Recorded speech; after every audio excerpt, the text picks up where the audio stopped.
I guess it helps to hit the button to actually start sending the video from the office. Hello.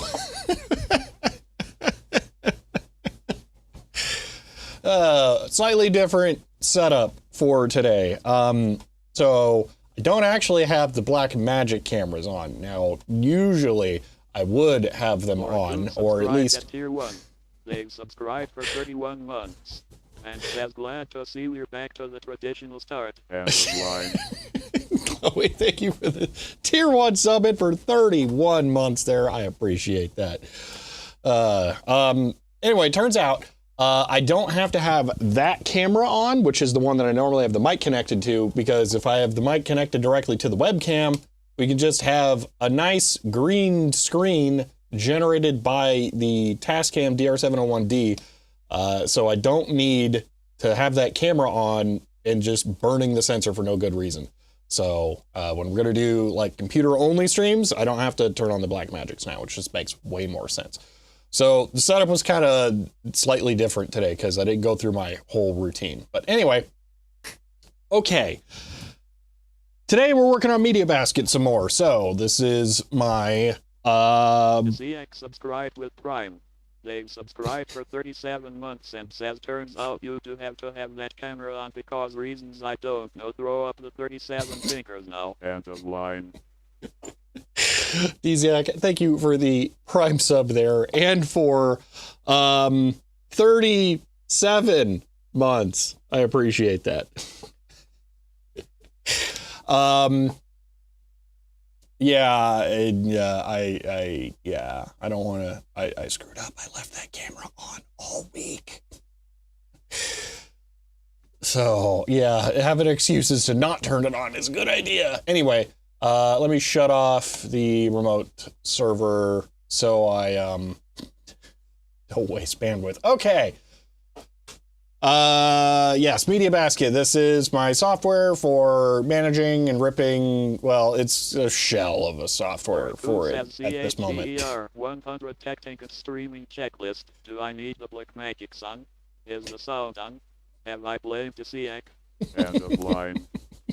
Chloe, thank you for the 100 bits. More like, do I turn them off? I have a routine of tasks that fire up on my phone 10 minutes after stream, and I think it was last stream, I ended stream an hour early, and that meant that my tasks did not fire, so I didn't have my checklist to do. So, yeah.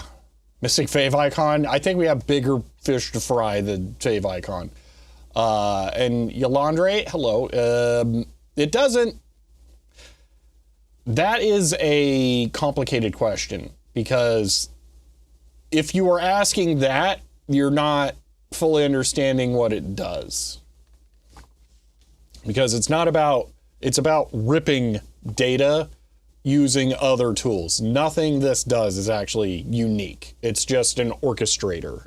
That's right, I need to stop using that term because it's been co-opted by stupid AI bros. It's a manager. It just sets a conductor. There we go. It just manages the... Anyway, if you should go on my main YouTube channel and look up CD Robot, and you'll understand why I need this. Because I have a serial controlled 3 DVD drive, our robotic arm robot. Actually, I guess I can just do this. Hold on, is this gonna actually work, or is this broken because oh, it does actually work. This CD Robot. Blah. So we got an arm that I can control over serial, and then multiple disk drives, the camera. Subscribed at tier 1. They've subscribed for 5 months. And says it's a good day to sit in air conditioning and watch someone else do stuff. End of line. Yeah. So anyway, yeah, I need it for controlling other things that do ripping. So that uses redumper. Anyway, no, not Docker. There's no reason for it to use Docker.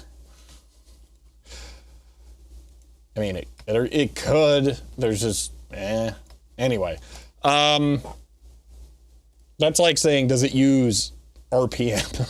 Like, it's Docker is a packaging format. Chloroku says CHER 100S serial controlled 3 DVD drive and an arm that Shelby has tested if it can eat a disk across the room. And no, the designers preempted this idea, it seems. End of line. GOGOGADGET 360S subscribed at tier 1. They've subscribed for 32 months. And says 100000. End of line. Chloe, actually, hold on. I got a couple to catch up on here. Red Warrior, thank you for the tier 1 sub and for 5 months there. Chloe, thank you for the 100 bits again there. And GoGo Gadget, thank you for the tier 1 sub and for 32 months. I appreciate that. He can use it, torque, yep. As for serial devices, containerization would be somewhat complicated. Yeah, that's the reality, is that it interfaces with real hardware too much, so I don't think containerization would really be all that viable. Subscribed with Prime. They've subscribed for 49 months. End of line. Wesley, thank you for the Prime sub. 49, holy moly. That's this many. Thank you for 49 months of hanging out. It's nice that I get to reuse all those jokes, just because there's the other hand that I can pretend isn't here. That, look, it's the hang 10. Thank you, Wesley. So, last weekend we ended off on, it's just a Linux computer, that's all. Last weekend we ended off on getting controller configuration passed to the web front end. But I had a couple of ideas while waiting this morning, because I needed to get it, I had some stuff to do before stream. And I forgot about something that we absolutely 100% need. We need a hardware lock table in the database, because there are 2 things that need hardware lock that I currently support. The Grease Weasel can have multiple drives connected to it, and you cannot read from both drives at once through the Grease Weasel, and the controller needs somewhere to store a Boolean that basically says, hey, I'm busy, don't start anything else. So we have to have that. And then the robot arm needs the ability to detect if the arm is currently moving something from a drive or a bin to somewhere else, to know if it can move a different disk from a drive or bin to somewhere else. So there needs to be some kind of lock somewhere that is stored. And previously we were just doing that in temp with PyDiskRip. But now we're switching to the database, and the file stuff should not exist. So we're gonna have to do that in the database. So that's a table that I had not accounted for at first. So we do need to get that in, but that can wait for now, but I've added a note for that. There was an additional thing that I wanted to talk about. One thing, and maybe we'll get to this today, we'll see, because I would like to try and get, I don't know, this is one of those things where it's like, oh, let me just do this, and then I'm forgetting like the other like framework stuff that has to be set up before we can even do the thing. But I would like to get to the point where we can run a dummy job today that just does the sleep action. But I want the ability to cancel it.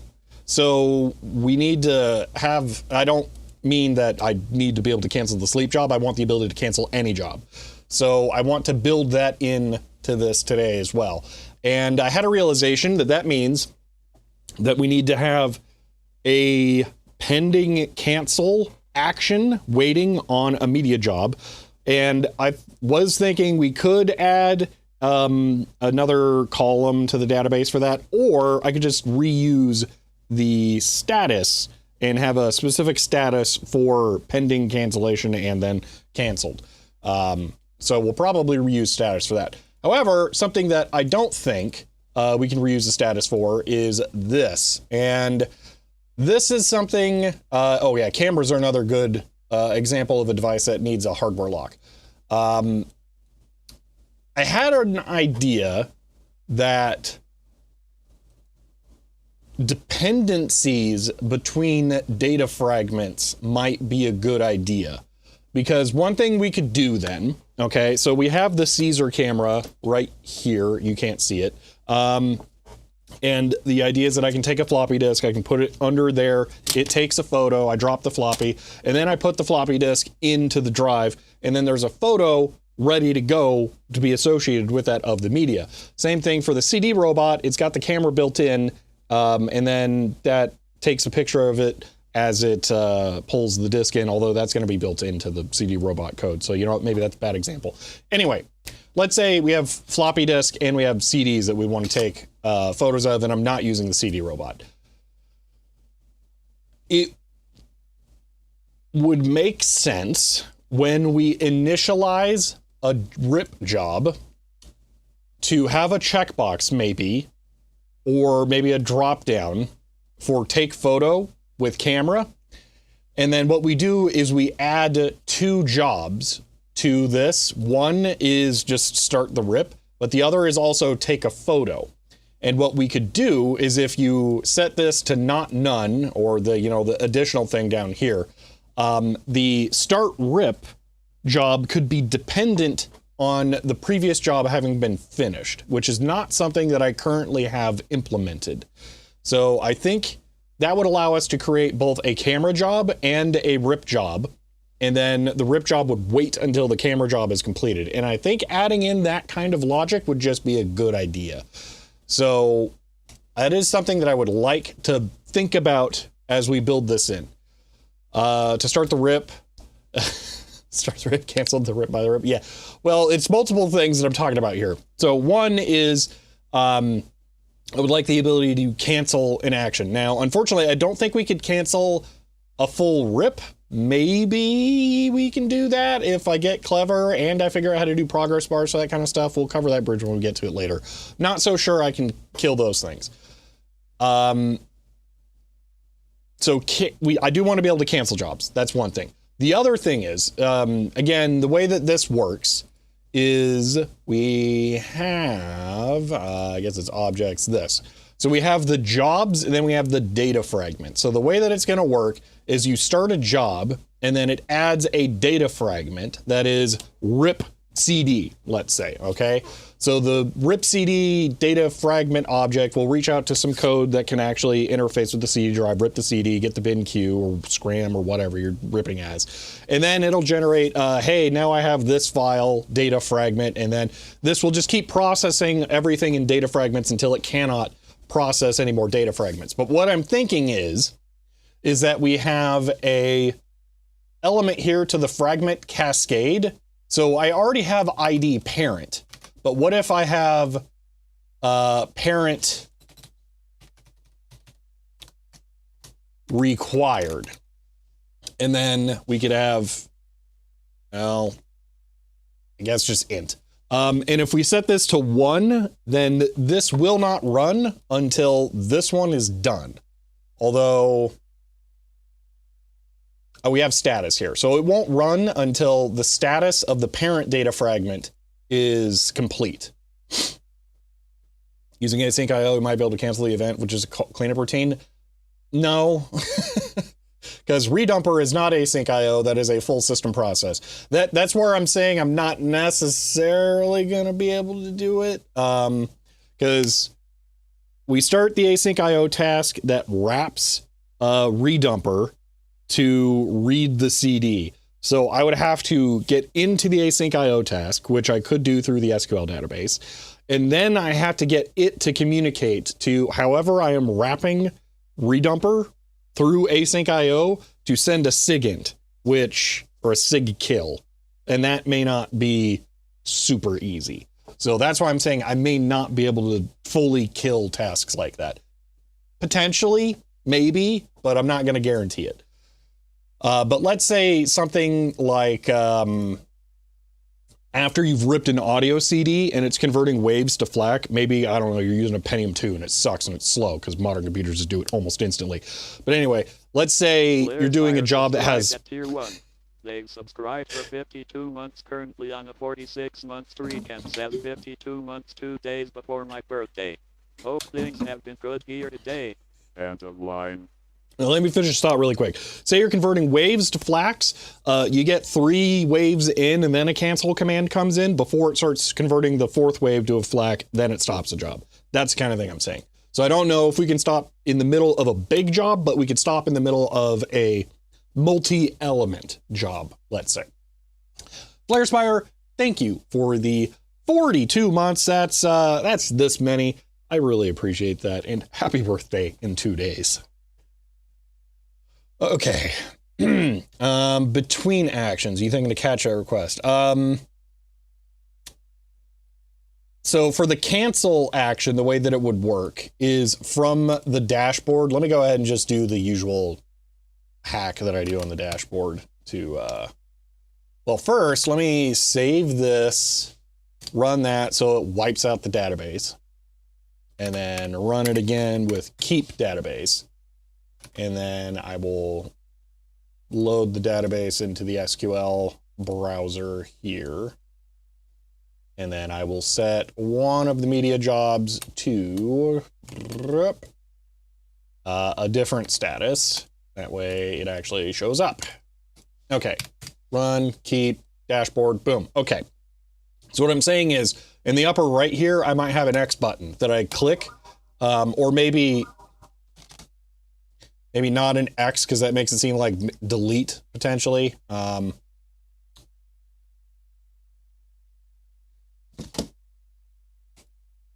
Just like I don't know, some kind of cancel, whatever, from here. So then that would get into this. It would stop, like, the main thing about doing it on jobs is that I could stop it here and then it would never go through the rest of those and that kind of stuff.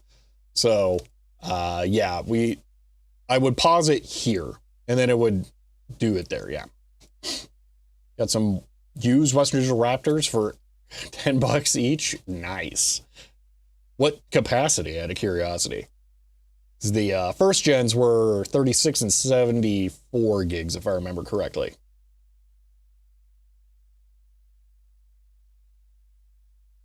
Did I not say 52 months, FlareSpire? 32, 48, 52. I think that's, yeah, it should be 52. 300, holy moly, that's a lot. Say to 2.5. Okay, so that's like second or third gen Raptor. I do have one of those. Those are cool too.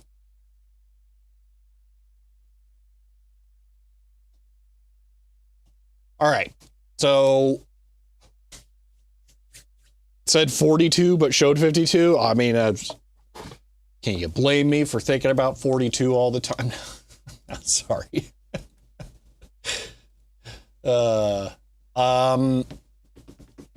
Okay. Did we get to a point where we can save the... No, we are not saving any of this stuff. Yeah, that's outside of the form. Okay, that's what we need to do next. Okay. Do human warm be outside under the tree? Ugh. Make it a pause button. Well, we're not pausing. We want it to stop. I mean, I really don't like the idea of pausing.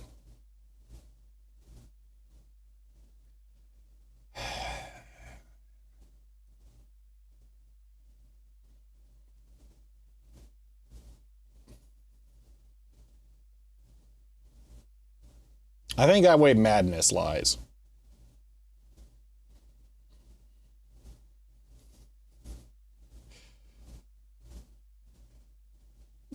Mostly because of floppy disks, because when you ripped a Cryoflux RAW tracks, there's really no reason you couldn't pause in the middle of a floppy disk read and then resume on the track that you ended on. And that would be so complicated. So I don't think we're going to do pausing, because I would not end until that kind of thing was implemented. Okay. Let's implement the next bit of code that we need here. So what we were working on is adding the ability to have, I guess, we didn't, we should work on this a little more. Controllers, dummy controller. Okay. So I would like to have one more thing here.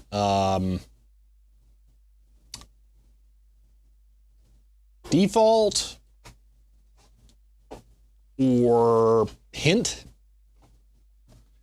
I think we can have hint and default.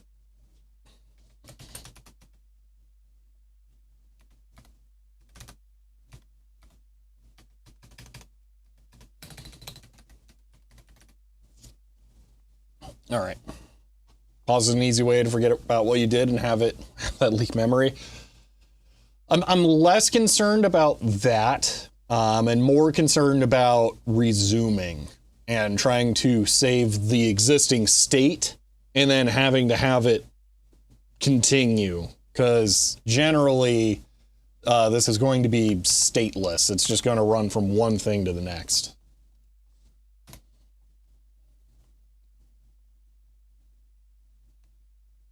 Yeah, Paul Guy, that's the problem. And then having to send that through the async task wrapper, which, if I remember correctly, I came up with a way of doing that. So we will be wrapping non-async tasks with async handlers.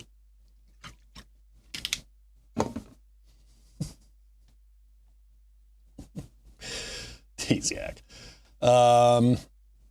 Okay. Hint. So what I'm thinking is hint would be whatever is printed here before you type anything in. And then default would be a value that is provided beforehand.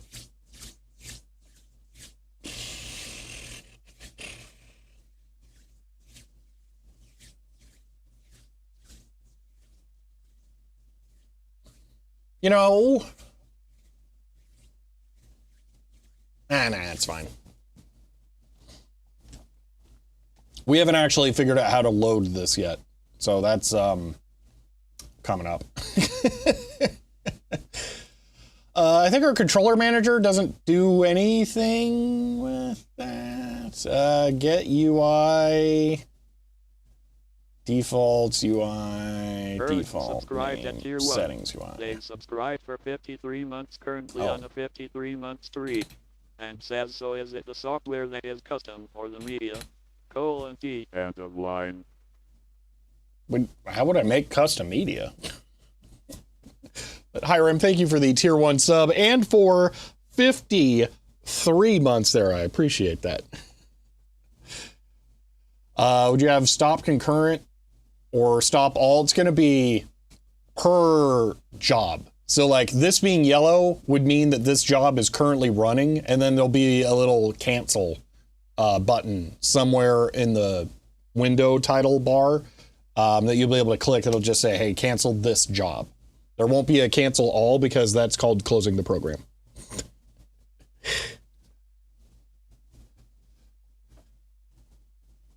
Yeah, taking a long time, not going well, probably to cancel. Yeah, actually, that's a good reason I have the cancel ability that I had not considered. Say you get stuck on like a safe disk, a DRM that it can't read, and it's just sitting there chewing on it forever. That's a great reason to eject it.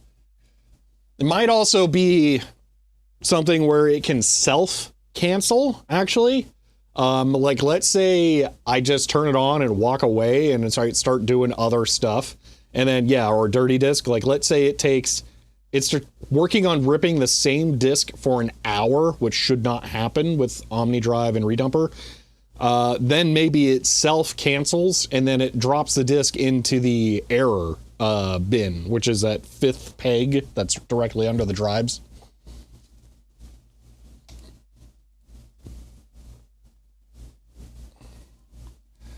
I'm still not really sure quite what you're asking, Hiram. This is just basically a reskin of PyDiskRip, the ripping software I wrote for controlling the CD robot. Yeah, process timeout, exactly. But again, it could essentially self-cancel. But we would probably have that be part of the parent data class, something like that. Maybe each one, the child that inherent, implemented, however you want to think, could set their own timeout. That would be a good use for disk rotating. The robot won't, yeah. Maybe that's the next thing we do after this. We write custom robot firmware to remove that restriction. That's the only change we'll make. Just the ability to drop disk while ARM is moving.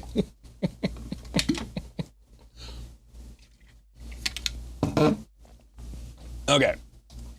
I forgot we already got default values right there. So hint is the only thing that we would need to add. So let's say delay ms, ms value, let's say, I don't know, whatever. And then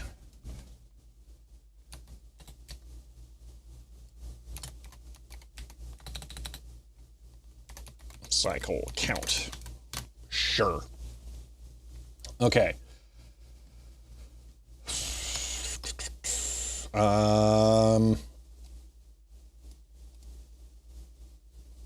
Controller manager, we got defaults, we got UI. Okay, those are good. And then we've got web config. All right. So we're currently passing all of the media handler settings, I believe. So read config settings, that's not it. We get controller manager, and then we get the UI from cinfo. cinfo gets the data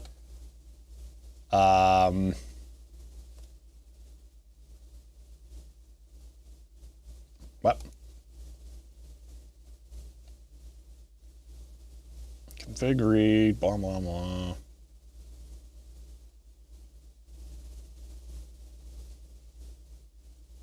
Oh, that's the object name. Gosh. Get UI reads from this function, which goes through every controller. Controllers are loaded in init by dynamically loading the modules.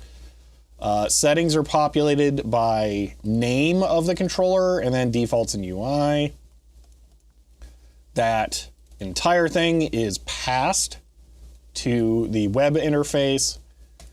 And then the web interface goes through and prints them all up here. And then what we can do is for UI name, instead of this, we will have hint. And now I believe we can actually, nope, because we modified the Python. F5. Syntax error. Boo.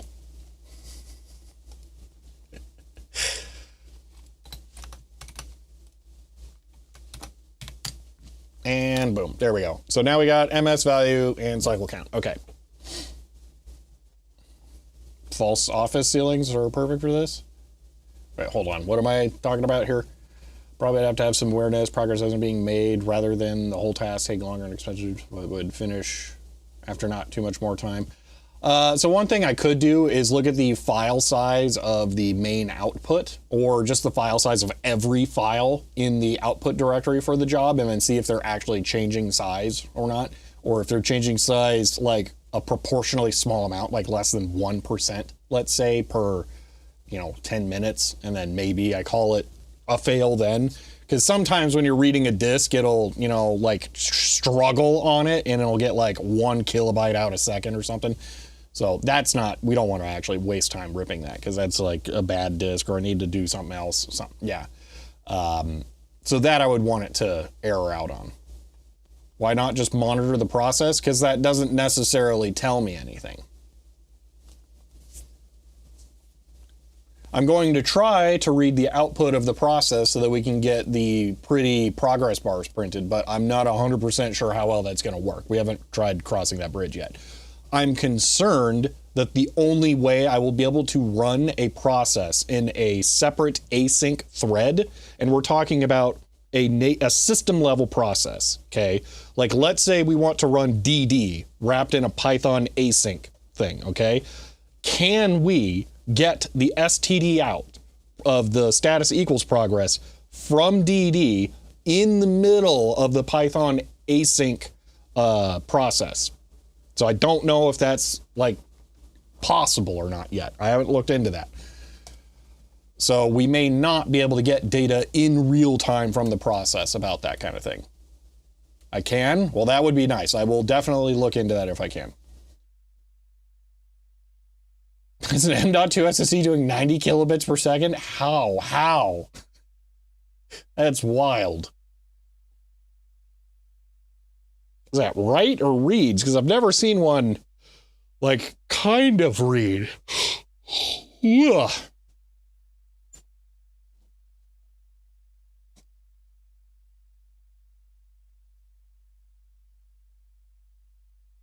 Read. I don't. That's so weird. Like, all that's good for is getting a table of contents to know what data you lost. All right. Says CHEER 100 quick. Insert copy. End of line. Yes, let's do it.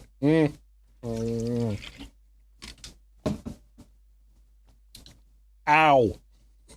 The coffee is like right on the edge of being too hot to just drink.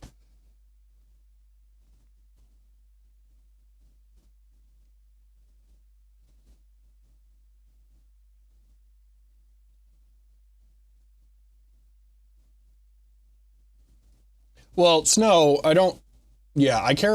would like to show progress bars for the exact same reason that we're talking about. Like, let's say we have a disk that's been ripping for a while and I see it's still stuck at like 2%. That would be a good indication, like, I should just manually intervene here.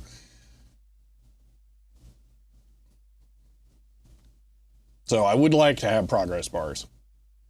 If I can't have an actual progress bar, my plan is to just have the Windows 98 like boot screen thing at the bottom where it just like a little bar going gradient CSS animation.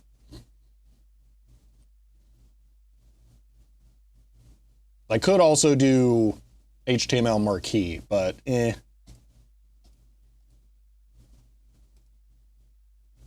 Okay.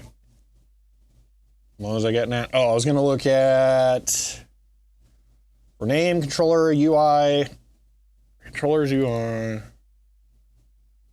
controller, and controllers UI, name.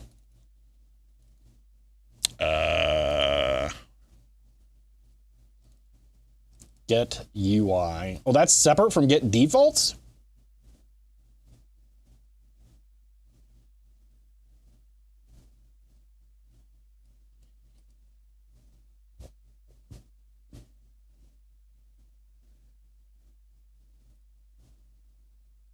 No.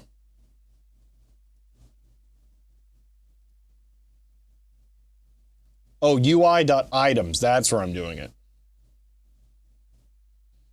Mm.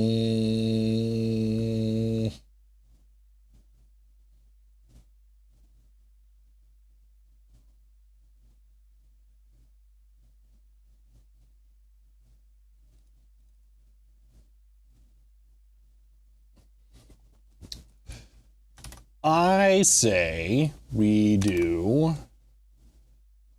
Oh, wait. Hold on. Is there a reason I did this? I am not 100% sure. We can set a key by string.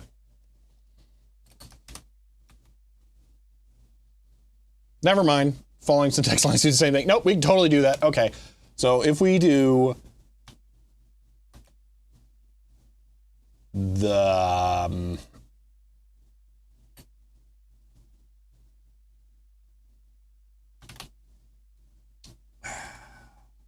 this UI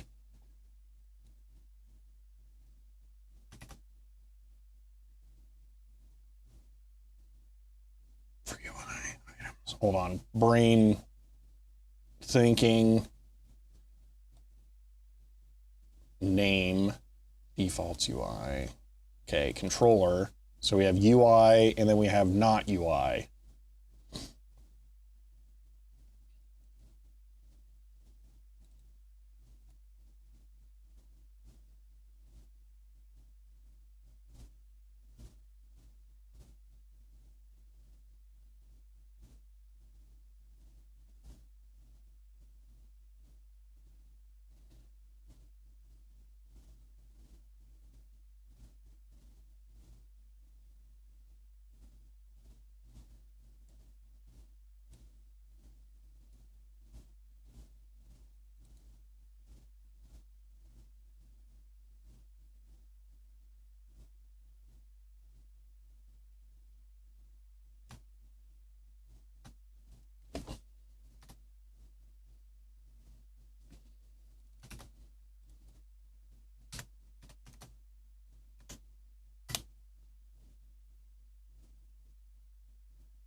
This shouldn't be this hard. Hold on. Name, delay count. I hate multi-dimensional dictionaries so much.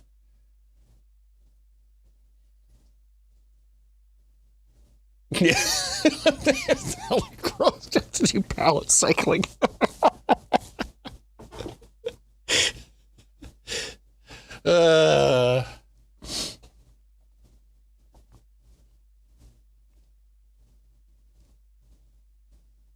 Maybe instead I'll do the Windows XP little segmented bar thing instead. Maybe perhaps I do that. Then I don't have to do palettes. I could probably do that with like checkboxes or something stupid.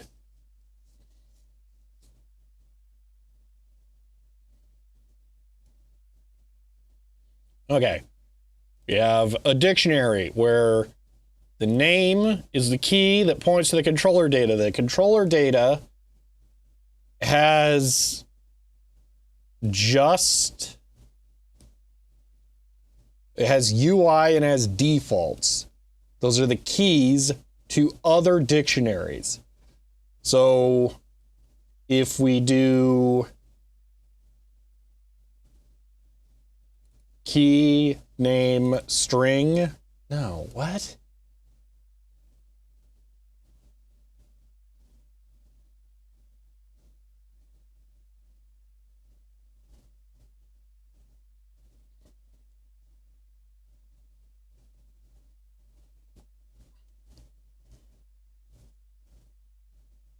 Why am I having such a hard time with this?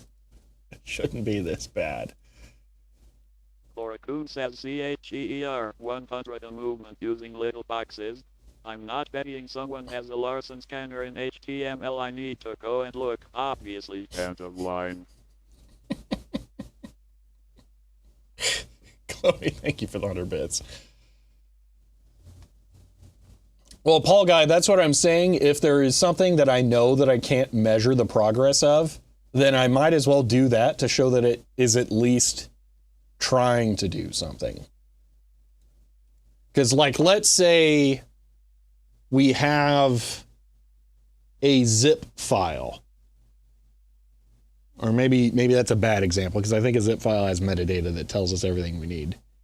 Let's say we're ripping a CD.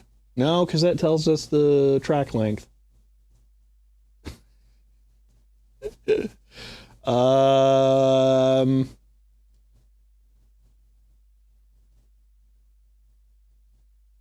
What's an example of an indeterminate task that I might be doing?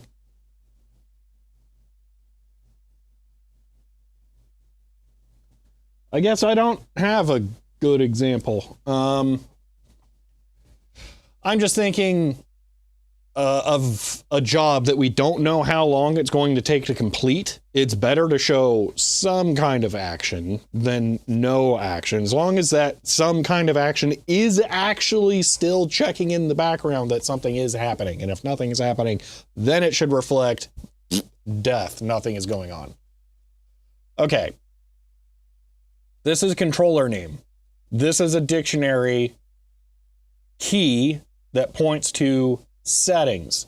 Settings has subkeys that are the actual settings themselves. Okay. So this would be the key for delay. So under controller UI, these would be, we would then have delay here. So it would be controller UI delay name.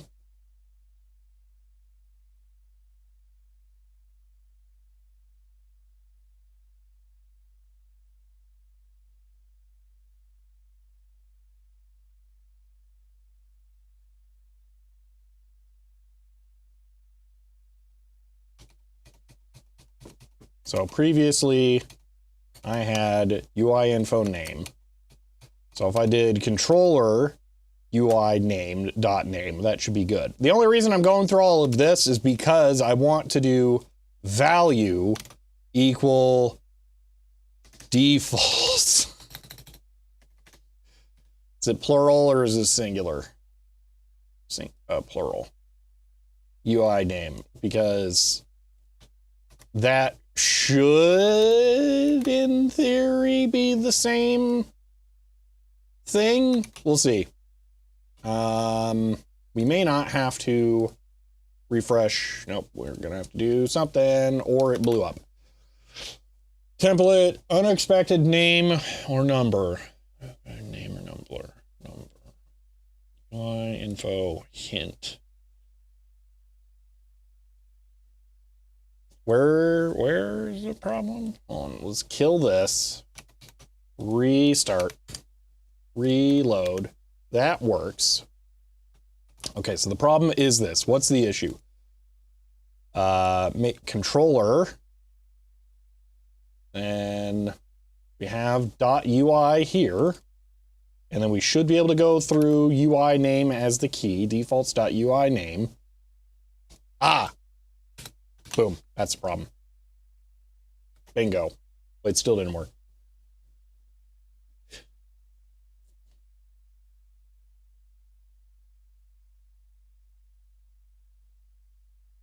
Oh, I'm very partial to the ASCII art spinner. That would be pretty sweet.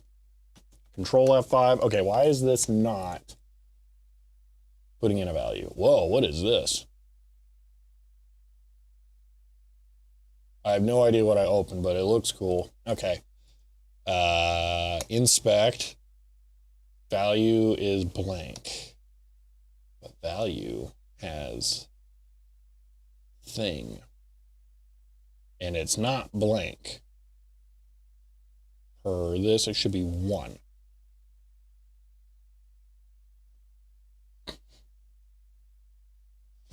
This is not blank. F5. Okay. Controller defaults UI name. And then, oh, not name. It should just be that. Boom. There we go. Okay. Blah. So now you can blank that out. It'll still show. Perfect. That's what I wanted. That was way harder than it should have been. My apologies. That was probably quite painful. It's just a lot of weird ways that I'm trying to throw data around here, and I was not prepared for that. Okay. So, let me think about how I want to do this. We now need JavaScript.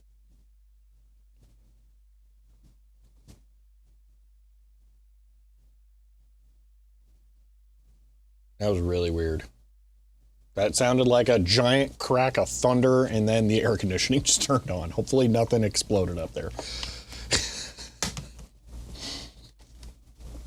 Is there a well-commented code here? That's the problem. It's half of the code's in the HTML, and now I can't, like, put... I mean, I guess I technically can put comments in there. It's just, ugh.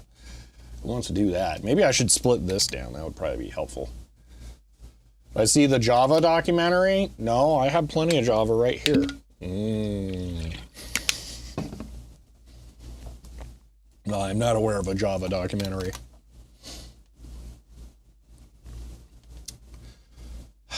Okay.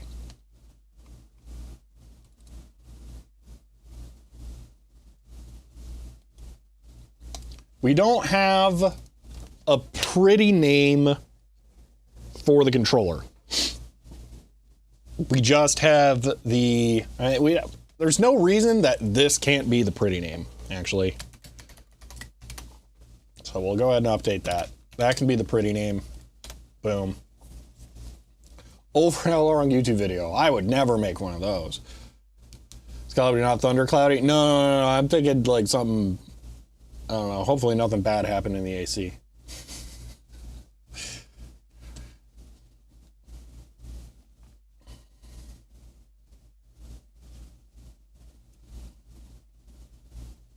Boom, occasionally. Terrifying. I don't know, there's half the time it feels like there's someone working on something up on the roof, so it could just be that too. Okay, so name. That's not this. Okay. So again, the idea is we would select from here. Actually, let's go ahead and implement this properly.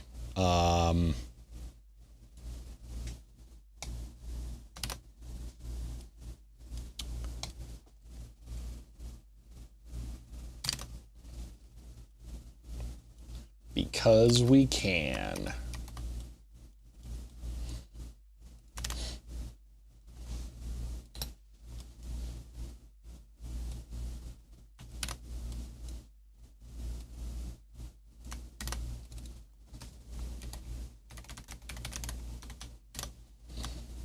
Boom. Okay, so now up here we have our list of controllers. It populates this. When we click add menu, it should not try to submit the form. Hold on, type input. That's not type button. That should, when we actually have it implemented, copy this down here to be an instance of that controller. And then there'll be some other generic controller stuff that I did not think about until just now that we'll need to add into this for the settings. Controller manager. This extends something, right? No. Okay.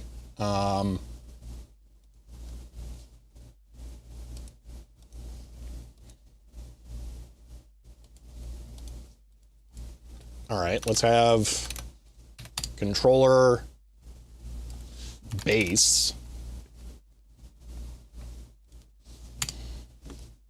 And then we don't have, well, we've got that. So let's put this in here. And then action, that's fine. I'm gonna grab not name, but settings. And then these are going to contain ID, controller, and then, is that it? Let's go back to one of the disk rip examples. So we have a controller ID, type we derive from the name, which I may want to swap out. I don't know.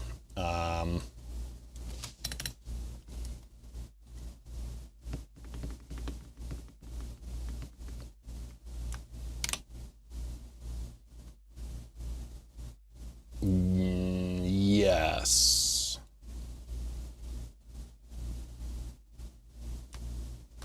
So we do this, and then we do Endorofox says it's so sad this script died of CHER 128. End of line.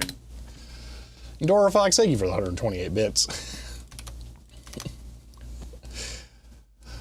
Vaudeville production dancers to the rooftop hats, canes and works. That's what it sounds like sometimes. Okay, so the ID is the plain text thing that you will use to assign a drive to a controller. So we have the 3 Blu-ray drives that we're going to be adding. Those will be under the Alertech RoboRacer controller. We will need to have under the drives the name for the controller that we want to have.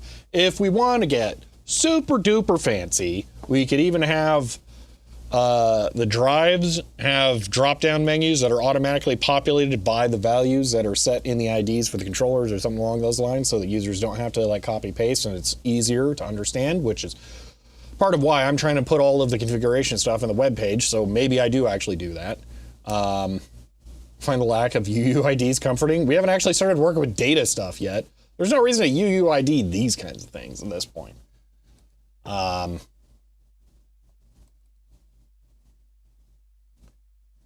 anyway, let's do this. So, honestly, this would be a better instance of name. Yeah, maybe we just make this name. Name. That won't get confusing at all. Name.name. Mwah, love it. Okay. Controller. Name. User. Name. You know what? We'll put user defined controller name for user identification. Like, you ever been in one of those workplaces where they'll put the label on top of the front of the computer so that they know which server is which? That's the kind of name that goes in this. Hint, Ripinator. I don't know. Just controller name. It's no specific one that should go there. Okay, and then we're going to do settings equal settings pipe. This is not where I want to do that. Settings equals settings pipe, pipety pipe, pipe. Okay. Now I should be able to kill this, restart. That was a lot of errors happening in the background. What thing was never closed? Demo label, all the things, but it's software, kind of. Thing was never closed. So there's this one. Is it this one? That was never closed. Fair enough. Why are there... Okay, that is correct.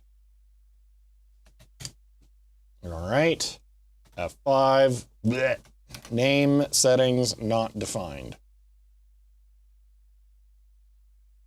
The self dot settings. Ooh, is it super dot settings? Now this I'm less sure about how to handle. Self dot. Oh wait. Controller base. Hold on. We got to inherit this controller base from control.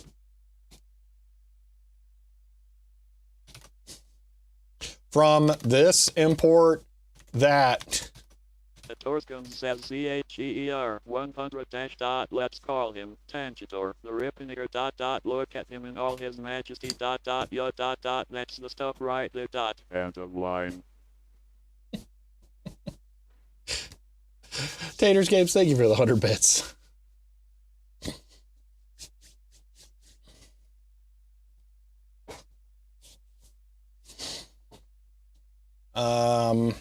Let's try self. I don't think this is right. But I don't know what else we should do. That's not right. Okay. Super settings. Woo, they're like settings, but they're more better.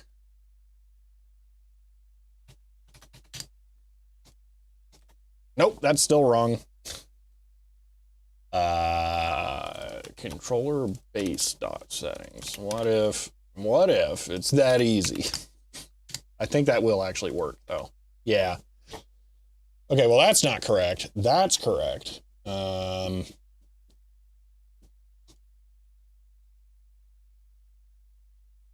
about we do the correct value there? That might help.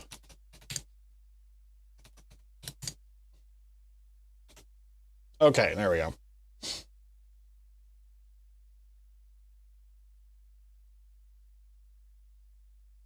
WT forms, make cooling objects. I mean, that's exactly the kind of thing that I'm just doing, so I'm not against looking at that. But I'm probably not going... Oh, I don't know. This looks a lot like it's probably already included or something. It seems like... Declarative form, base class... designing forms, first name, string field validators. Well, this might be what I was looking at doing last time we were on stream.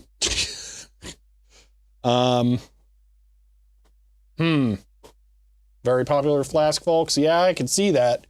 I was about ready to implement basically, seemingly this potentially myself. So this might make a lot more sense. I don't know if this makes sense in this application. It probably could be bent to this.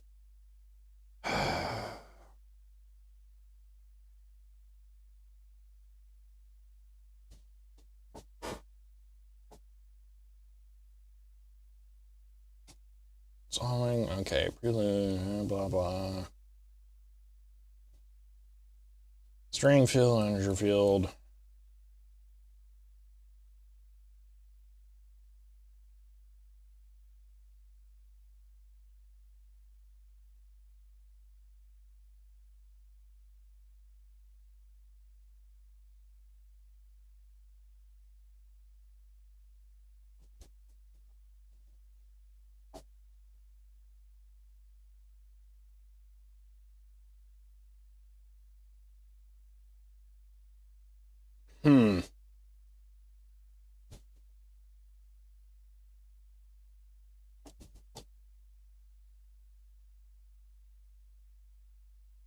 I'm not instantly sold. This doesn't feel like it's necessarily immediately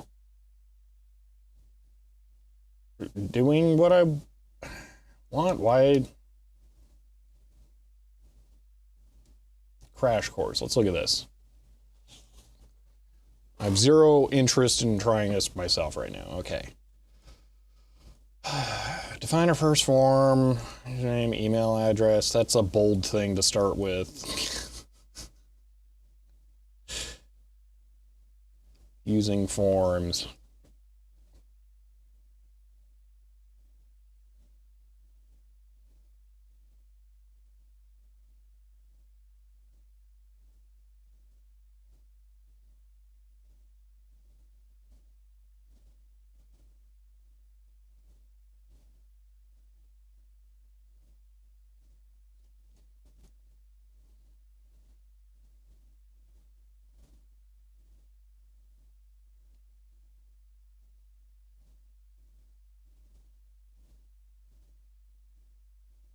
Okay. So import a field, create a class for the form.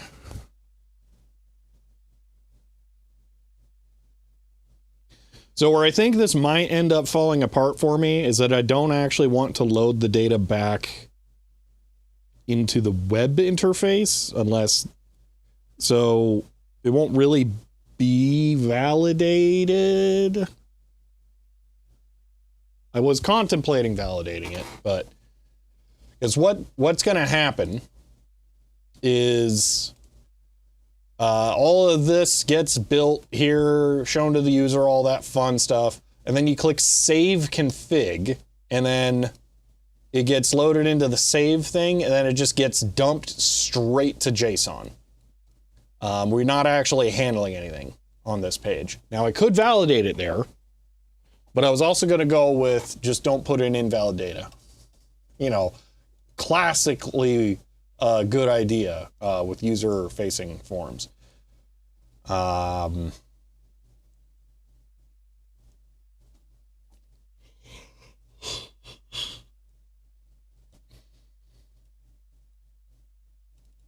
do you do with a markup object? How do I get this into like a template then?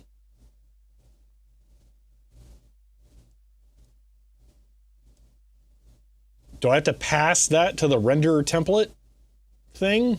Because if so, that kind of really kills it, because we're like making a billion of these.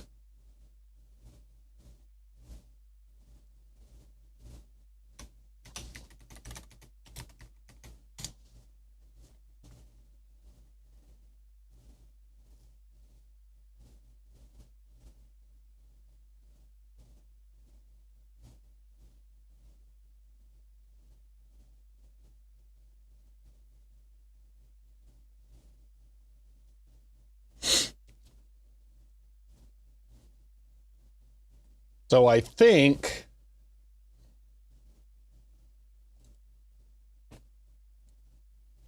I think I've basically recreated this already. It's maybe not necessarily the best thing that I've recreated it, but I essentially have already. It doesn't look like it does that much more other than shift some of the HTML generation to the back end, which pros and cons. Pros being data input specification is a lot easier. Cons being I didn't want to do that.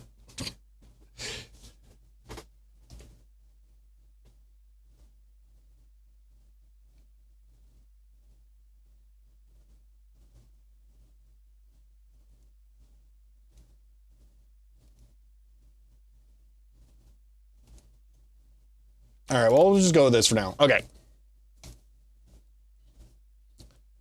Back to this. So these are the things that we would add in.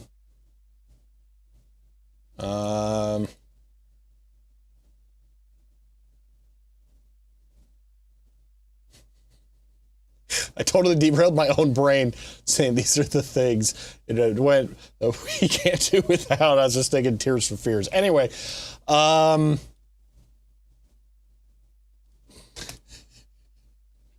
let's work on the JavaScript side now. So when we click this button, we're going to perform an action where we add to the actual form here data related to this. Now, I'm trying to decide.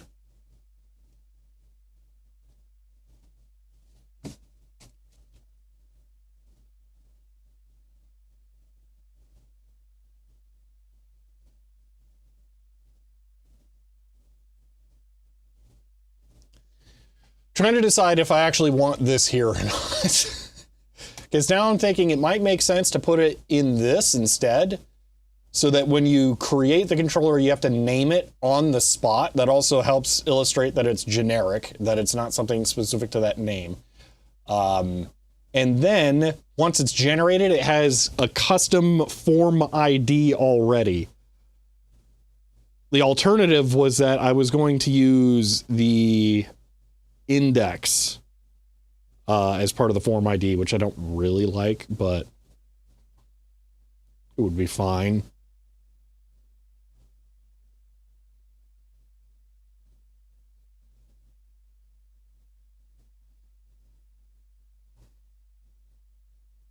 Yeah, you know what? I'm going to do that. Those are just going to be indexed by number. Okay. So how do we do that?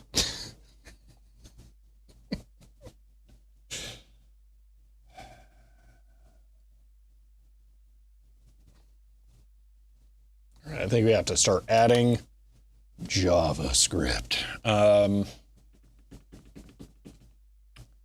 Believe we have somewhere we can put static JavaScript. So let's go back to that, web, static, and then in here, I'll actually use this. We'll make a file, add file, config JS, .js. I was gonna have it config_.js, like some kind of heathen. I don't know why I keep wanting to drag and drop from this into here to open files instead of just double clicking them. I cannot get it out of my head to just do that. Okay. So, I am not an amazing JavaScript person, so we'll see how this goes. Okay. So, that's not a very generic function there. Let's go back over to something slightly more generic while I drink some coffee.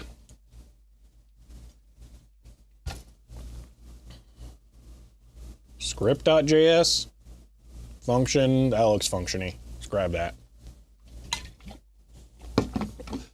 Well, when Firefox supports Python, then I'll start writing Python in the web browser. But until then, I'm stuck in JavaScript land.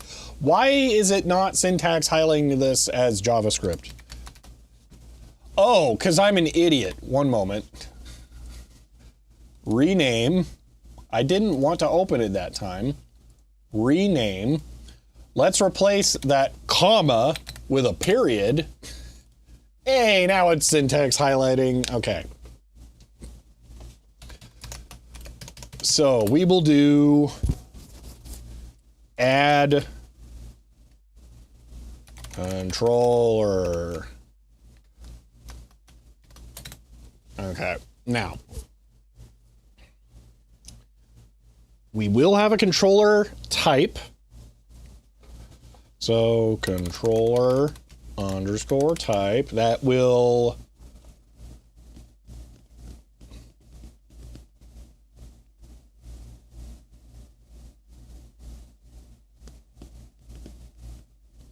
okay, dumb question, and this one's like actually dumb question, all right? I see a world where we have two functions, all right? Because one of the annoying things with how JavaScript works is that you don't actually get to send parameters to something that is an on-click action, which is how we're going to activate this. You just get event. So let's say we add controller action here, all right? We get the event, annoying. We don't actually get like anything useful because this is not going to have the data from this. We're still going to have to do a get element by ID equals so many. Let's maybe make that ID slightly less stupid actually. ID controller picker. Boom. All right, so we will do document.get element by ID, controller picker, and then dot value. Okay, so here's my question. Would it be like a good practice, a best practice kind of thing to create a normal function like this that just takes the parameter? Because then if we want to call this in other code, like let's say up here I have like a list of, or I don't know exactly how I want to handle this, but let's say I want to be able to call this elsewhere. Then I could just do it by passing the value, and I don't have to rely on the get element by ID thing working. I feel like this is maybe a smart way of doing it. Because then what I could do is for this inspect ID. Why don't I have any IDs for these things that are not stupid? ID, color picker, add, or controller picker, add. I don't remember if hyphens are acceptable or not, but whatever. Let's just pretend they are. Document element, blah, blah, blah, blah. No, wait, hold on. I want to have that selected. And I want to use the glorious Unix middle mouse click. What is it? Event dot on click double click. No. On click.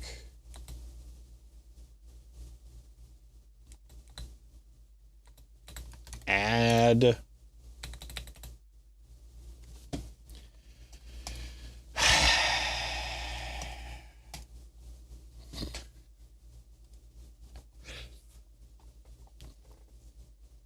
Hold on, I want to go back to my Mario Kart map thing, which I might actually have to do a fix to, which I'm really not looking forward to, because that's a problem. I did not realize I made this private. Hold on, can I make this public?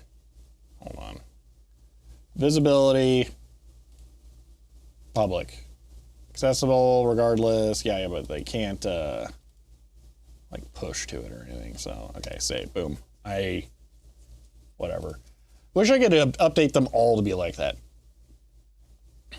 Anyway, if we go MKW, turns out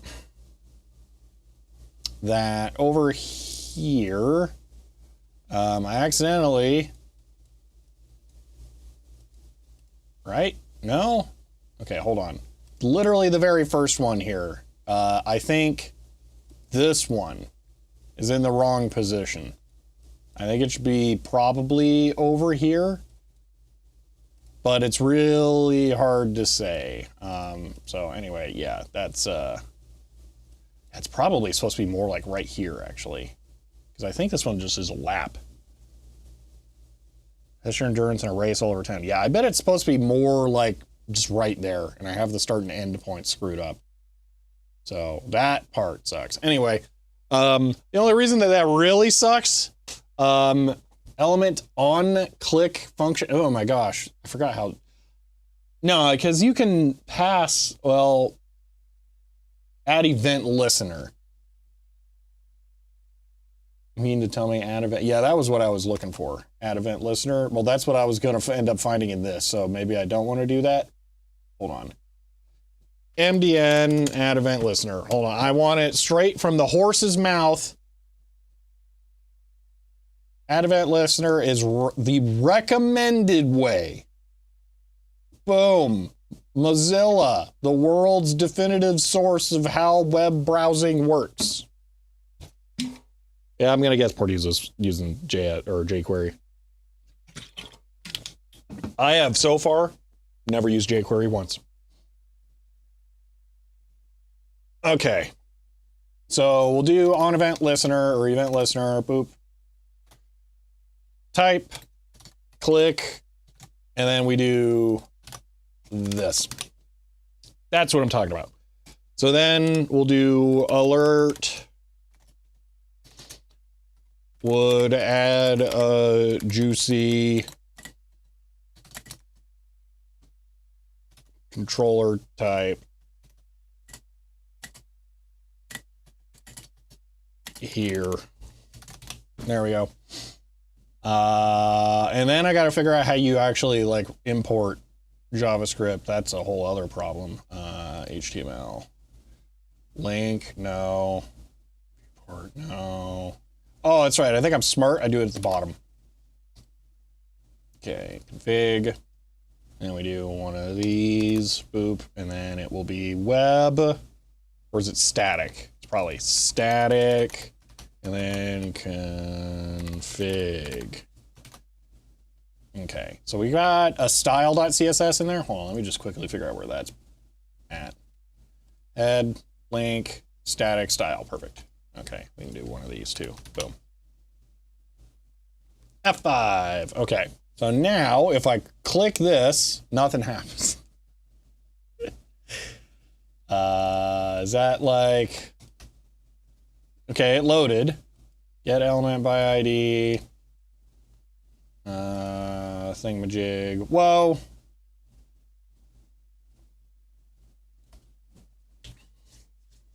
A little big old blob of JS, so you only use 5% exactly.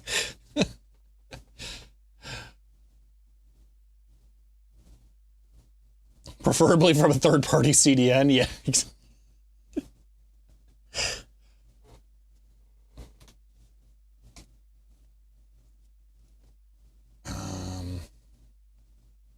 Oh, there's a joke related to something like that I was gonna make. Oh, I know what it was. I can't show you though, because I knew what someone would say, and it's like, ah.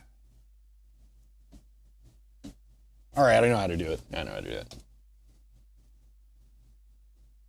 You know what? It doesn't matter. It's dumb. You're not missing on anything. Okay, why click no do fun thing? Blah blah. There's no element on this.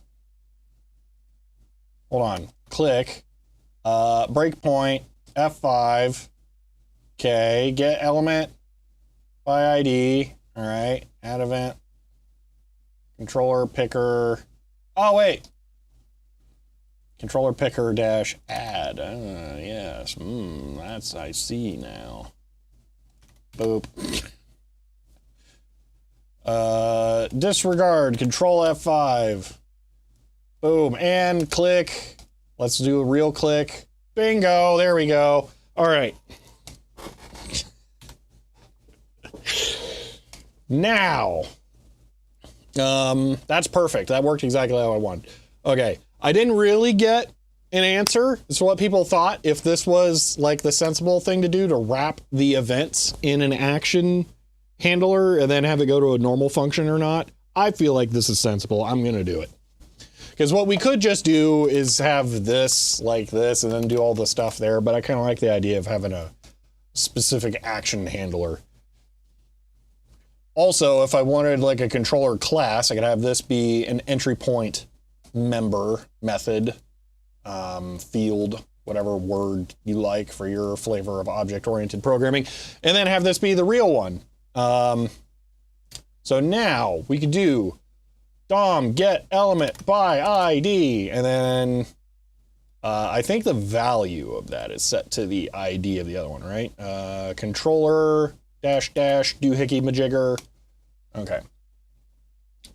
We should have a meeting about the ID naming convention of elements used for listeners. I'm just waiting for someone to catch on that I love using snake case and camel case and like just generic case all in one go. No, so far no one's called me out on it. Although it looks like I might actually, maybe I finally settled into snake case. Oh, boring. Are they all? Did I actually do it without even thinking about it? Hold on. Nope, there we go. Media data. Perfect. Whew. Thought I was sensible there for a second. Okay.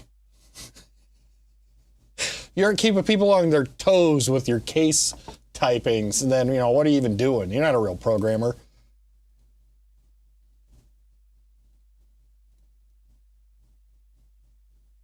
Okay, what was I doing? Some kind of JavaScript thing. It's not this one. This one, okay. I was gonna copy a thing. So we got value. That's what we want. We want to get the value from controller picker. So, excuse me. Oh wait, we already get it here. Okay.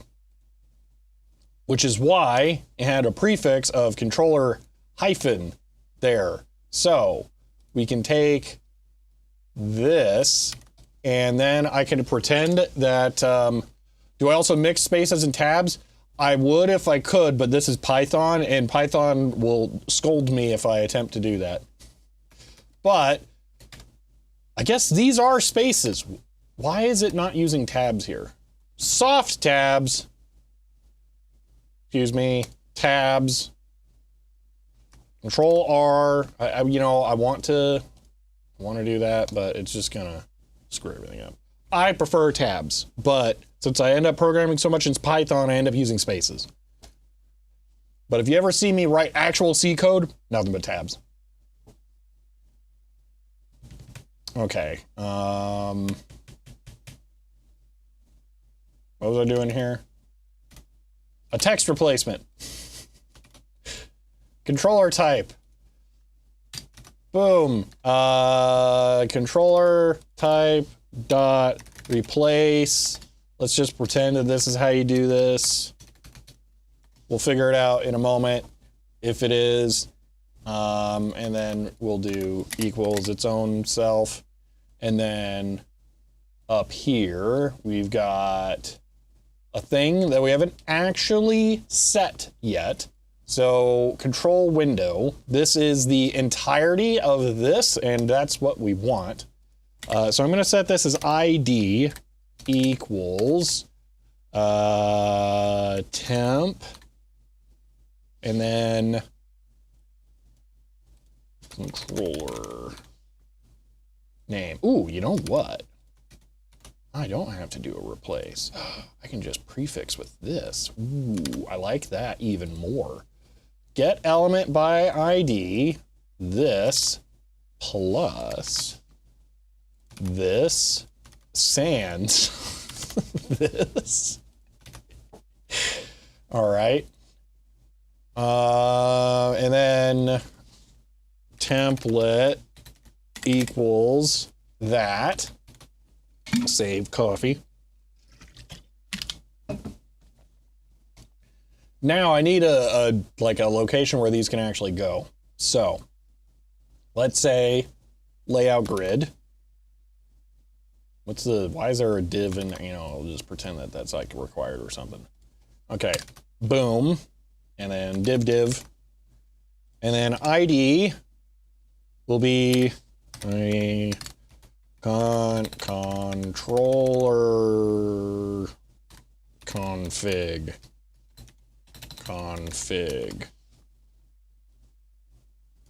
Except I think I want that to be this, that I don't know why exists.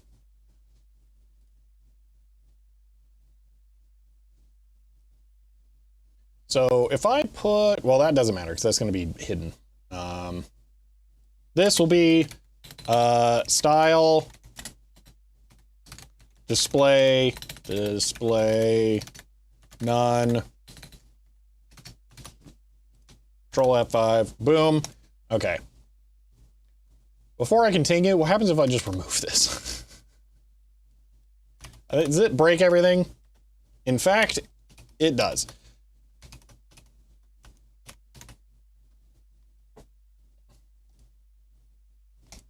So we'll leave that. Controller config, okay. So then we get element by ID again. But that's not where I want it. I want it here. Okay, and then we do... Okay, one of these, and one of those, and then controllers equal. All right, now I'm gonna have to look up something. JS deep copy element. Blah, blah, blah, blah, blah, blah, blah, blah, blah. Okay, ingredient now. Oh, that's disgusting. Why? No. Yeah, it's simple enough to be serializable. That's why I specifically specified an element, man.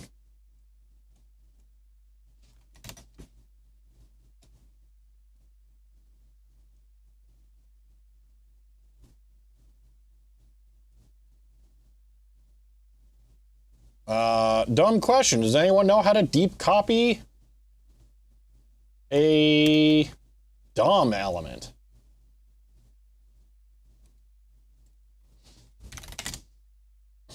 Clone node. Ooh, method of node returns a duplicate, which the node was called. Add event listener, on event, on click. No. Document import node.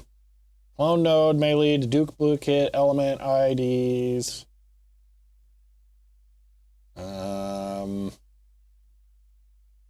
Get element by ID. Perfect. I think this is what I want.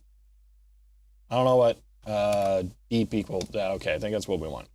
So, dot clone thing true. I keep forgetting semicolons. JavaScript prefers that you have semicolons. They're not like strictly enforced, but it would like them. So just every now and then, remember to just sprinkle some on. I don't know why you would want to. So, well,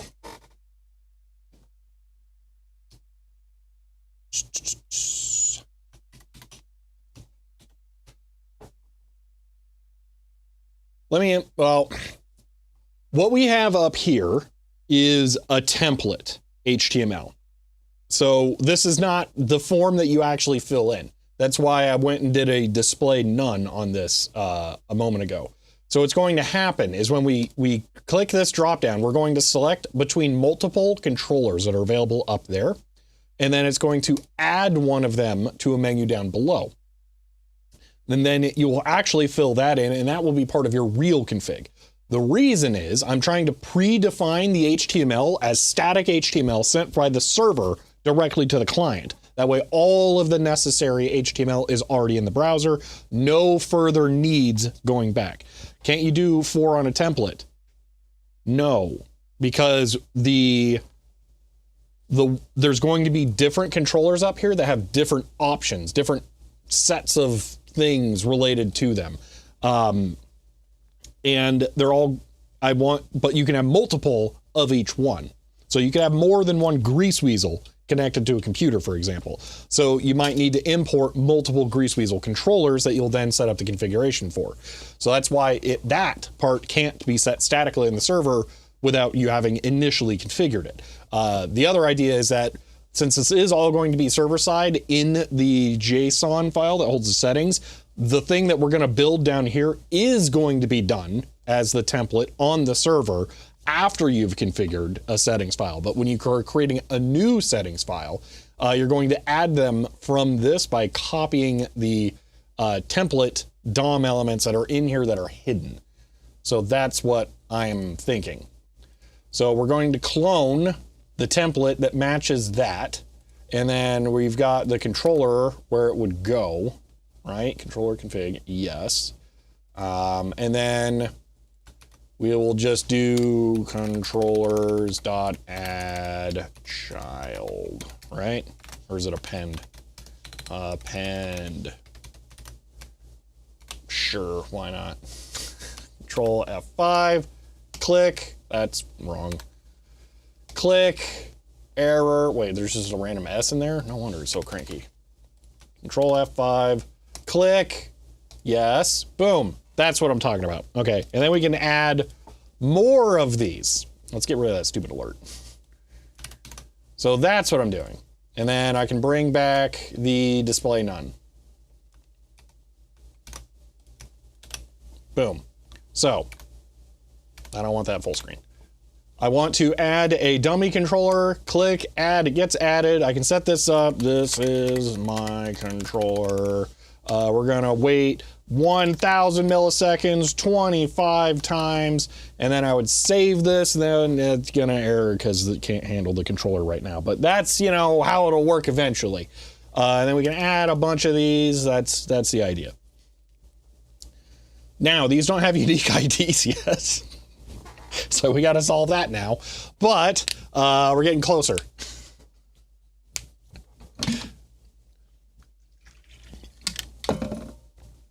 Ugh.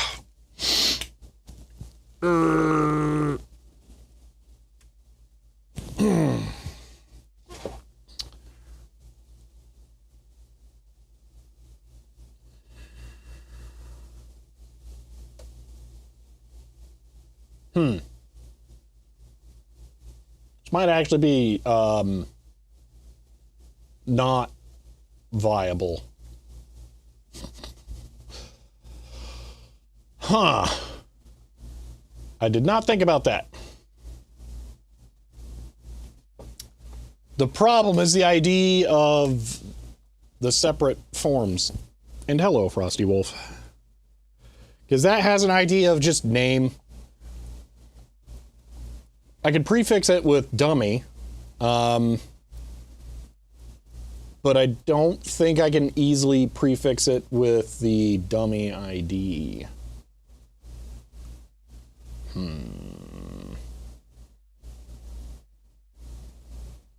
How? I mean, yeah, I could do it if I went through all of the IDs and added them, yeah. The structure is the same as well. You just have to get the table from out of the element and then do it. Use a data property. I don't know what that is. Don't use ID. What? Now you're just talking wizardry. Hold on. Is there some kind of funky nested form data thing that I'm not aware of?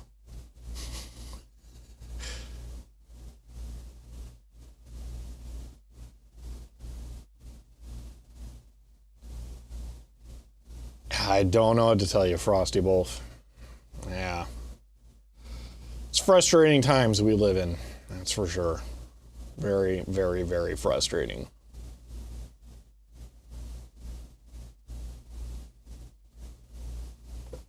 Okay, I want to see this.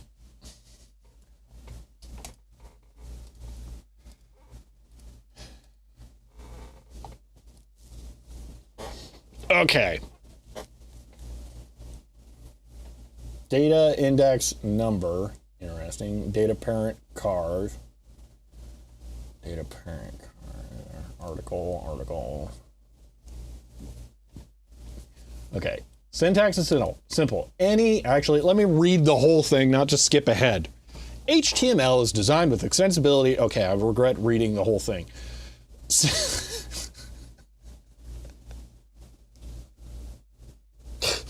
Sorry, just it immediately describing what HTML is hilarious. Oh my gosh. All right, associated with a particular element, but not need to have any defined meaning. Data attributes allow us to store extra information on standard semantic HTML elements without other hacks such as non-standard attributes or extra properties on DOM. The syntax is simple. Any attribute on any element whose attribute name starts... Why am I hearing like weird cracky sounds over there? Any attribute on any element whose name starts with a data prefix is a data attribute. Say you have some articles and you just want to store some extra information that doesn't have any visual representation, just use data attributes for that. Okay. Data columns, index number, data parent. Okay, so this is just random garbage. Okay, JavaScript access. Reading values of these attributes out in JavaScript is very simple. You could use get attribute with the full HTML name. Yeah, but then I just make my own custom abomination attributes. But the standard defines a simpler way. DOM string map. I can read out via dataset property. I'd use strictly for DOM scope and for things that don't change ideally. I agree ideally, yes. Personally, using it for navigation is my favorite thing. Forms just kind of also got it like grafted on. So if there's a non-ID way of handling forms, I am so there. So I am very curious about this. I'm going to rewrite this thing from scratch using this right now. If this works the way I'm hoping it does. Syntax and simple design is very human. Okay. That would be unlike all of JavaScript, so I'm curious to see this.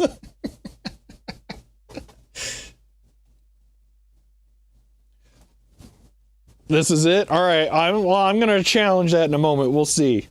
I'm optimistic, but not trusting.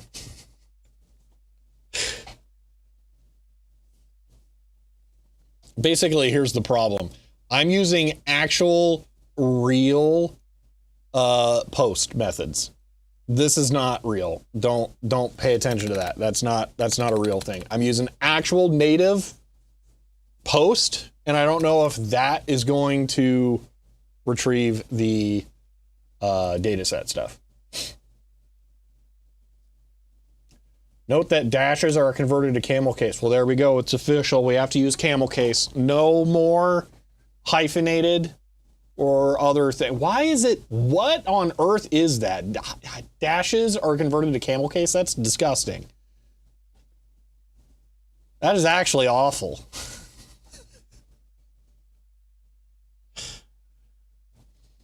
Well, to work for forms, yes, the ID does need to be unique on the page and for navigation, but technically you can break the rules and use the same ID multiple times. We are doing it right here, and it hasn't screamed at me too much yet. Matter of fact, it's not even throwing an error in the console that there are duplicate IDs. It's just saying that it doesn't know how to import JForm, which it won't do now. So I can do this. Tier 1. They subscribed for 20 months. End of line. Sleepy, thank you for the tier 1 sub there and for 20 months. That is this many. I appreciate that. All right. Mainly for querying the data in JS. So you're saying I may have to build the form after, before I submit it, because that kind of sucks.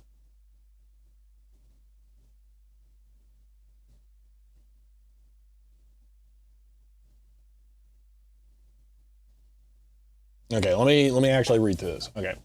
Data set, columns, index number, parent. Yeah, I really hate that that part with the camel case. That sucks. Okay, each string property, or hold on, so yeah, they did that, okay. Document query selector. Dumb question, I love dumb questions. Why on earth would you use this over this? This feels like it would be slower, for one, just like vibes, you know, like obviously the thing that has to interpret more stuff would be slower, so I wouldn't want this. But also, this is more definitive.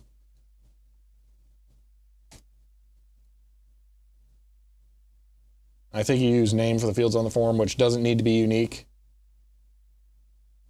I suppose that's true. But then the other thing I was really hoping for was nested data stuff. Yeah, you're right. You don't actually need IDs on the form. I forgot about that.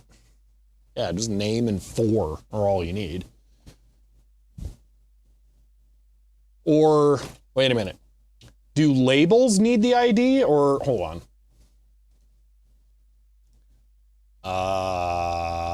HTML, elements, label. Okay. Blah, blah, blah, blah, blah. 4, the value is the ID of the labelable form control. That's what I thought. So in theory, yes, you do not need the name. In practice, you do need the name if you want to have the 4 attribute of the label properly link. Which if you don't, I hate you. So yes, you do need that because you should be able to do this where these are associated, especially for these, because that lets you click those by clicking that. So yeah. Get by ID is faster. That's what I would have thought. If you're definitively like all hard coding in an ID, it feels like you should only do it as the ID. If you're doing it by some weird class thing, yeah, I get using the query selector. It's only marginally So you can do any arbitrary CSS selectors? Yes, but if you're referencing an ID and you're hard coding a string, you should do a get element by ID.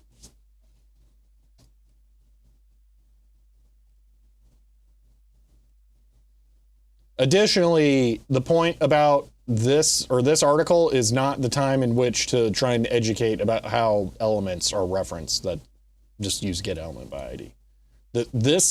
One or the other even actually is worse. You just pick one, and it should be the get element by ID for this example. Anyway, I like to complain about things that are like excessive. That's all. Okay, hold on. Control F, form. Oh, yeah, the word form does not appear on this page.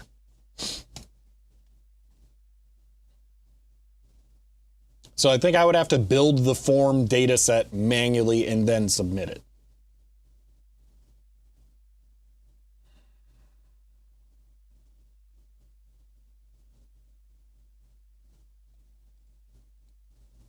I don't know what this does.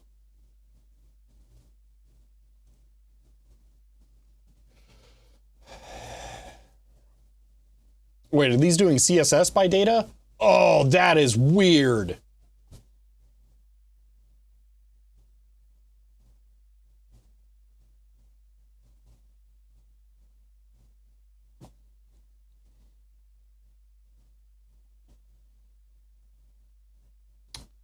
I did not know that was a thing.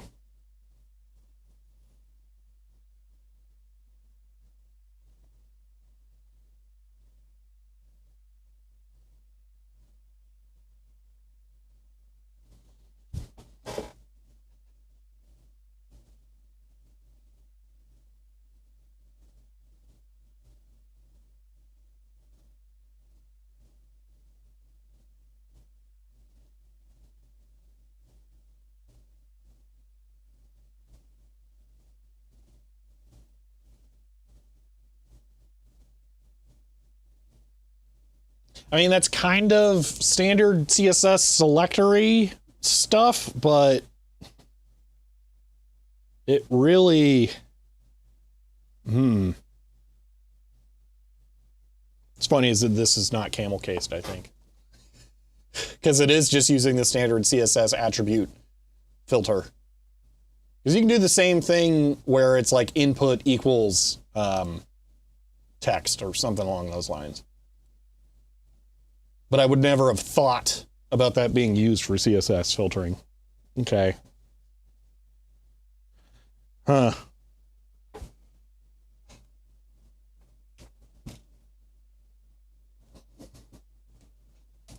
I haven't looked into that, Hellencroft. Is it just JavaScript under the hood, I presume? Or is it like actually CSS does enough to do that?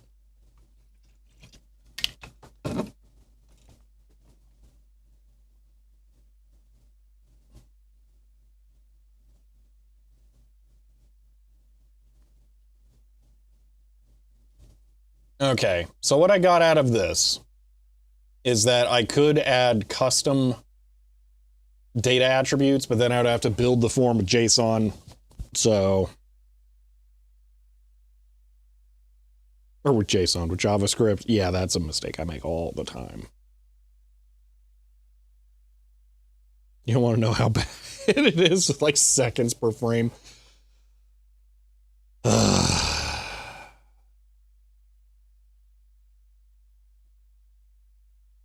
Yeah, it seems like the main thing that data has is the prefix being treated differently in JavaScript there.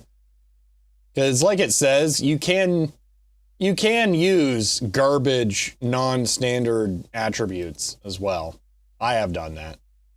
I might even do that in the Mario Kart world map. I'm not sure.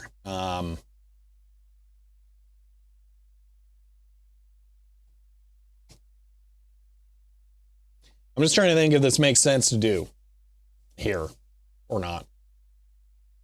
Because I was trying to flatten the whole HTML thing so I didn't have to do stupid form preprocessor stuff. But I might have to.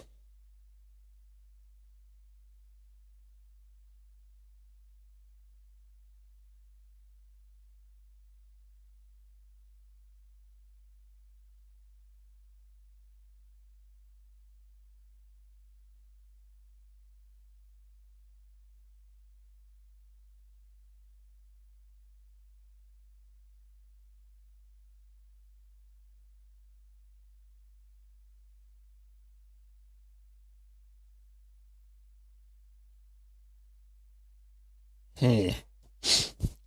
Trying to think through in my head how this could work. Oh, you know what? I'm mildly curious. Okay, so those are selecting the one that's hidden up there. Yeah.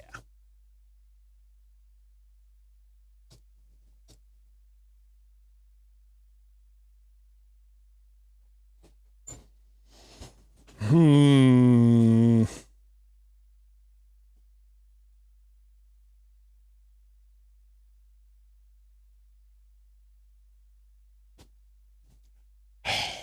I think there may be no way around it. We have to have a preprocessor for the form. I think it might just be required.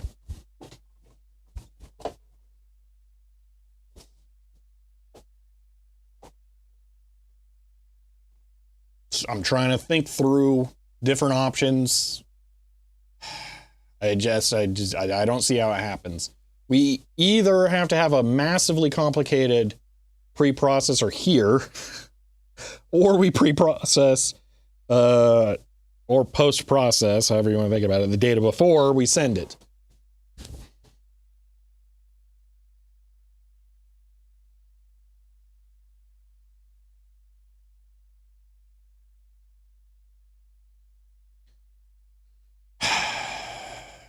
I suppose.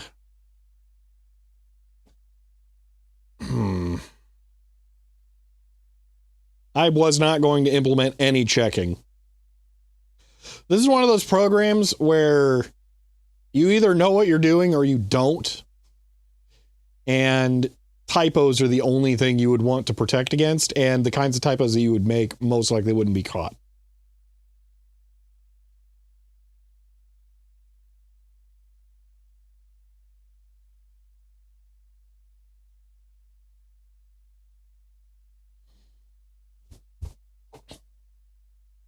Yeah, I was going to implement zero data validation.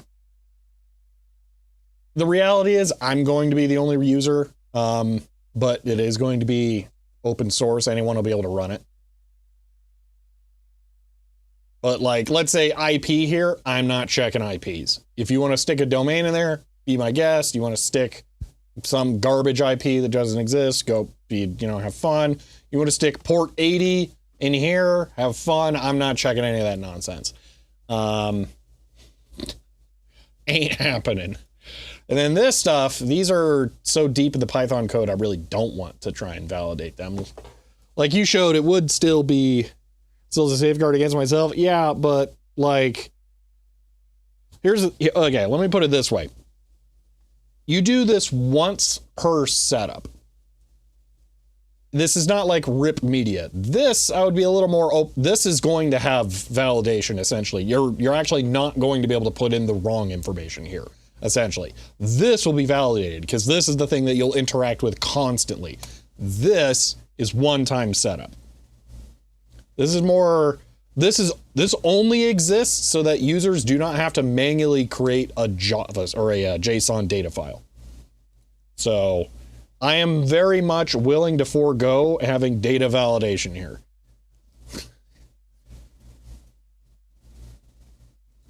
Yeah, this is not the smartest way to do this. This is not the enterprise way to do this. This is let's optimize the time that I can put into this. And data validation on the configuration page, not worth it. So there's some stuff that's going to be forced validation like this, where there just straight up aren't other options, and that'll come from the code side. So we're going to have that. But, what you put in for delay or this, or like the serial port for the CD robot, I'm not checking that stuff. You screw that up, whatever. So that's how I'm going to handle that.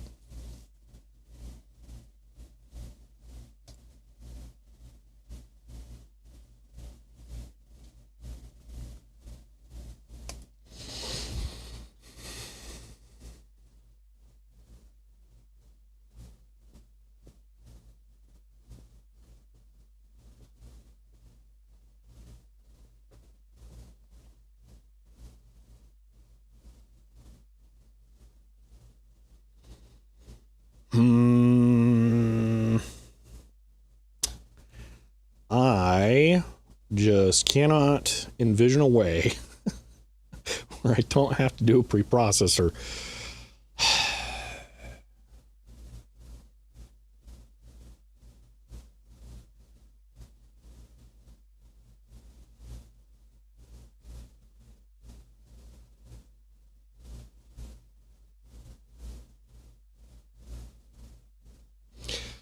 Well,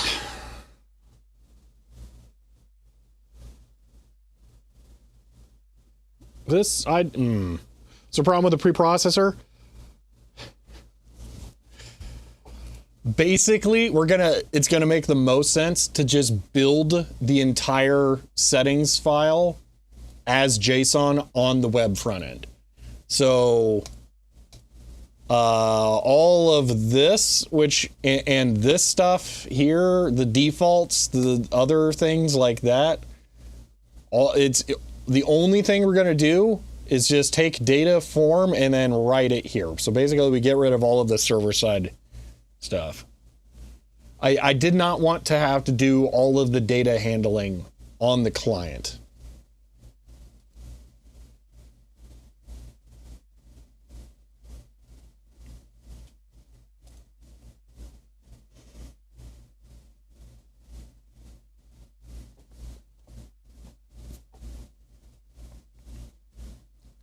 Like we have to replicate the entire structure in JavaScript as well.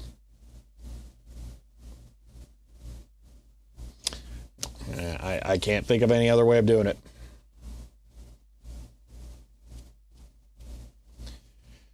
And then we don't get to use an actual JSON or a HTML form. We're going to end up doing a JavaScript fetch action to submit it.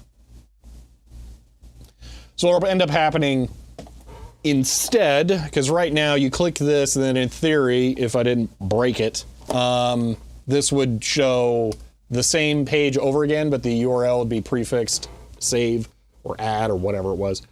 And then I was going to have it show like save complete and then redirect back to config. And have it be like web 2.0 style instead of like web garbage Ajax style. But instead what we'll end up doing is you'll click save and then it will just pop up a JavaScript alert that says config file saved. And then it'll all just happen in the background. Which, there's a million ways you can do the exact same thing in JavaScript. I was just trying to go, or in web design, I was just trying to go with the less JavaScript heavy method.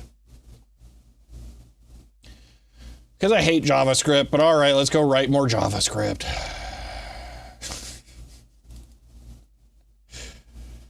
Yeah, essentially, we're just going to write the data directly to the settings file.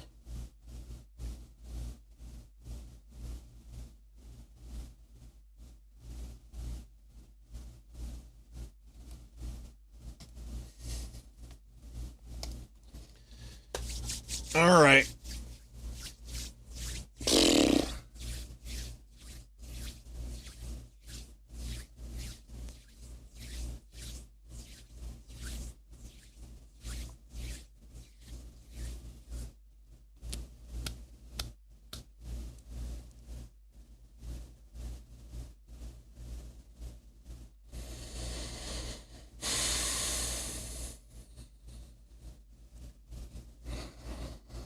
Let me think about how I want to handle this now.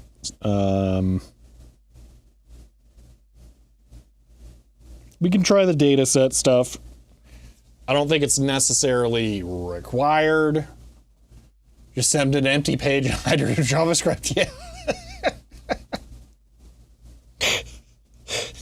It's just straight HTML with a JavaScript import, and then it just builds the entire page from there. Gosh. Web design is so disgusting. The biggest problem with web design is not that any one method is bad, it's that there are 35 different methods that you can use. And they're all fine. That's the issue. And there's each one is going to have its own rakes that you're going to step on later. So you got to try and like envision ahead of which rakes you want to step on and which ones you want to avoid. So I was trying to avoid having to deal with a bunch of JavaScript garbage on the client side. I'm really trying to slim down the JavaScript actually. Because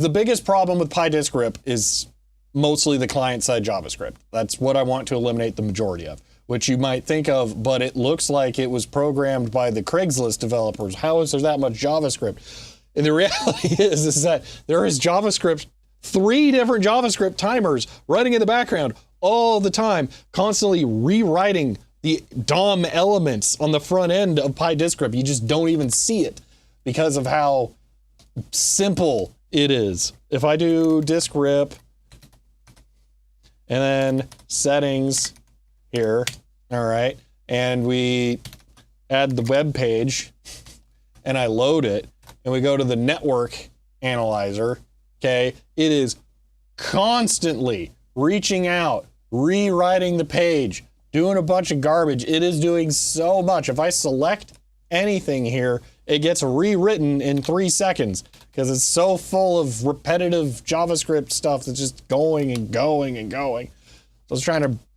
eliminate as much JavaScript as possible. Anyway, enough complaining, enough whining. Let's just actually write code. So the solution for that is going to be WebSockets. The client will connect. It'll get a WebSocket thing, and it'll say, hello, I'm Mr. Web Client, please give me data. And then the WebSocket server is going to be like, okay, I'm going to just chuck any new data at you. And then every now and again, the WebSocket client's going to be like, yeah, I haven't gotten any data in a while, but I'm still here in case you want to send me some data. And then the server will go, okay, I don't care. So like we have to have that handshake going on in the background, but it's not as bad as everything else. Anyway.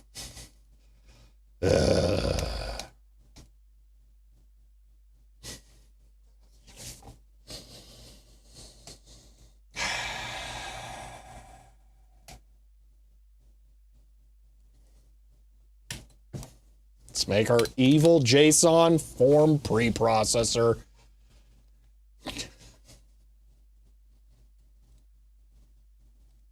All right. Function, action.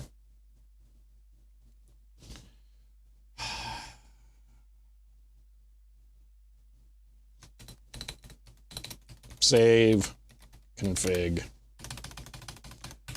action.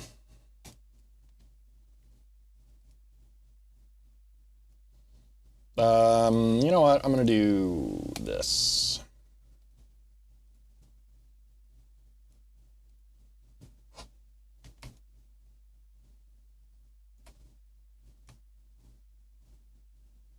You guys got 1080p streams now, and you can see tiny text. Okay. So button is not that. It's the button for saving the form. Submit. Send. No, not save media form. We want ID. Stop selecting the white space. Save underscore config. 4K 144 when my Blackmagic cameras can output that over HDMI.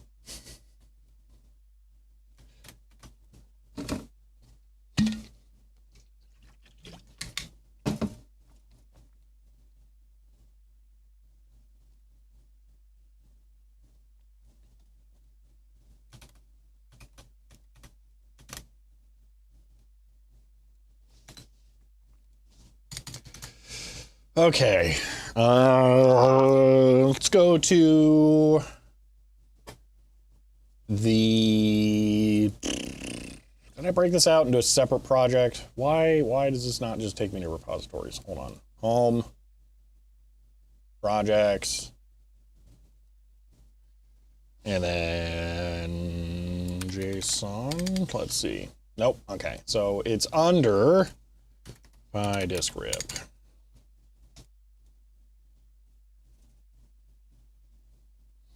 Okay, this is, I'm going to complain because I love complaining, and then people tell me like, oh, you can just do this instead. I would love to hear this. So on GitLab, all right, you don't just type in something that you want here, you add a tag to filter with, and then you start your search. So I could do Python, and then it adds it as a tag. That was what hitting enter did. It didn't actually search for that. Then I have to hit enter again. I find that very annoying. I would rather it just search, but that's Python, or PyDisk, let's see, control enter, no. PyDisk shift, or hold on, PyDisk shift enter, nope. So yeah, it's gonna be like that, it seems. There's a black and white GPU in 1984 that could do 4K. Okay, GPU or frame buffer card. Actually, as we determined, there were GPUs before the 8514, but I just, it's fun. But the real answer is Blackmagic cheaped out on the Pocket 4Ks, and they only output 1080p. Okay, web, blah, blah, HTML, static, JSON form. This is my code for making JSON forms, but somewhere in here it will have the JSON parse, and then it's gonna have something somewhere where it sends it, update, from object, hold on, Control F, fetch. Okay, here we go. Is that what I want? Constructor, blah, blah, F-type, string. No, I don't think that's what I want. Wait, but there's only one fetch. Can't be that. Real GPU to do stuff on its own? That is cool. Wait, for PCs even? Hold on, wait, it can't be. HD, oh, it's CRT controller, okay. Hold on.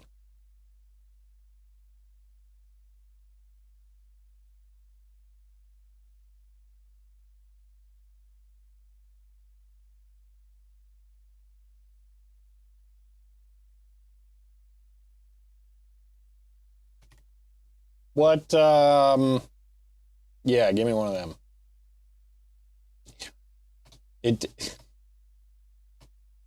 I borked it. Hold on. I don't even know how it let me do that. Somehow it let me move this. This is not an HTML window. This is a KDE widget. Somehow it let me move that when it shouldn't have. Anyway, I was trying to click the link, but I couldn't click the link. And I, like, accidentally drug it over somehow. Now I messed up all my windows.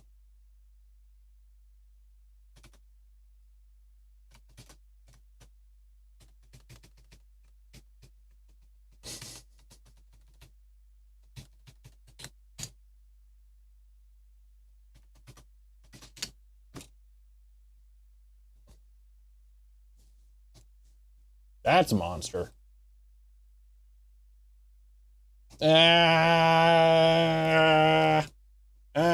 Oh, wait, that's the, good grief. I thought, oh, but it's got a Motorola 68K on it. That doesn't count. And then that's the actual chip. My gosh.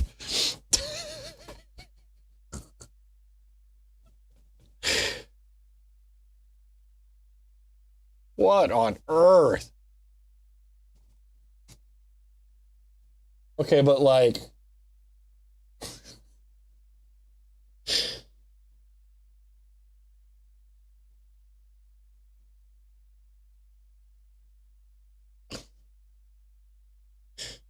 yeah, I get that they're the RAM DAC, and that it most likely, I mean, it definitely, it's not VGA if it's 1984. This has got to be later then. This VGA did not exist.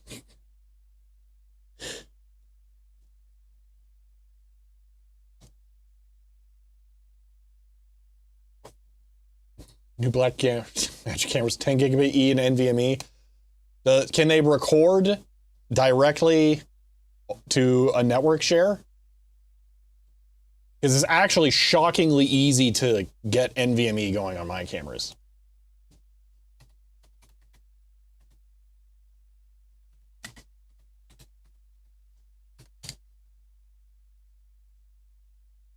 This is it. This is all you need. Yeah.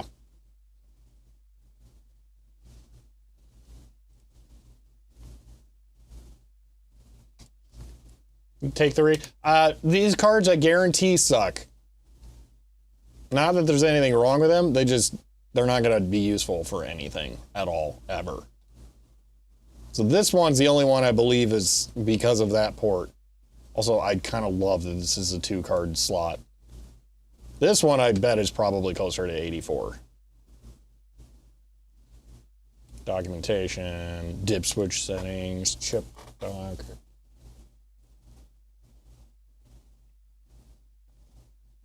Which one is it, Dziak? Ursa, Studio, there are a couple of them.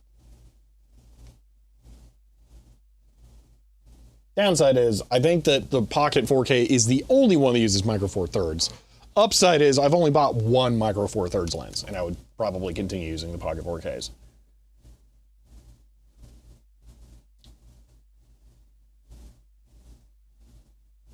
How sure are you that it's 84? You know what, it really doesn't matter. We can get into this.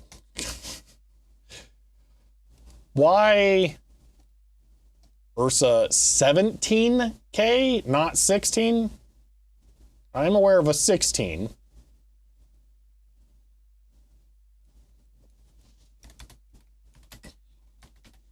Why is there a 17K? Actually, I know why. It's for cropping and stabilization.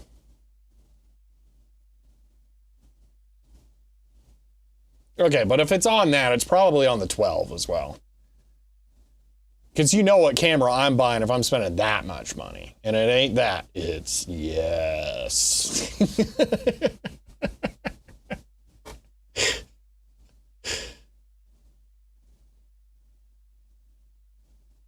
I kind of love that. They're just like, they're not even mixing any bones about it. Dude, I read, okay. You win, you tangented me. I was reading about something else, I don't know. And someone was talking about, why doesn't everyone just use Blackmagic cameras for professional production? Portizo, do you understand how much data 17K raw would be? I guarantee you it needs a 100 gigabit connection. Anyway, people were complaining or saying that like no one would want to use a Blackmagic camera on a production or professional film set. You wouldn't want to film to unreliable off-the-shelf retail drives. They would want to use something that has professional media.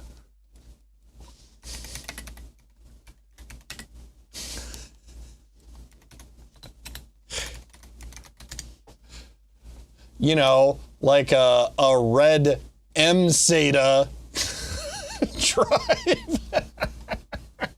Totally professional and reliable. Need an NVMe server to store that video? Yeah, no kidding. But it would actually be really nice to be able to just record directly to a server instead of having the drives directly on the camera. We'll record the water, exactly. Yeah. So I just thought that was hilarious. It's like Blackmagic, they don't make you buy into some stupid media ecosystem. They just let you plug in a drive. The same drive that the other ones use for everything else. Like hold on, let's see. Ari, I don't even know how do you spell? Hold on. Ari camera. Okay. Media tear down. Okay. I don't want to click someone's video. I don't want to see in the camera. I just want to see, like, it's not that, whatever that is. Like, I assume that they have, yeah, something like this. Hold on. RE codecs. What is this? SATA 6 gigabit per second? It's just a SATA NVMe on a codecs drive? Come on!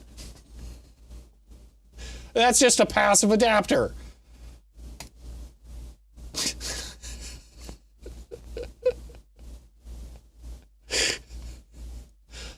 So yeah, no. Come on. I thought that was hilariously stupid. And one of them was saying like, oh, you wouldn't want your Samsung USB drive falling off while you're recording an action shot. And it's like, well, the magic is you can do whatever you want with your USB drive on the... Anyway. Like right down to the sticker on the M-SATA module. Yeah, exactly. Tater's Games.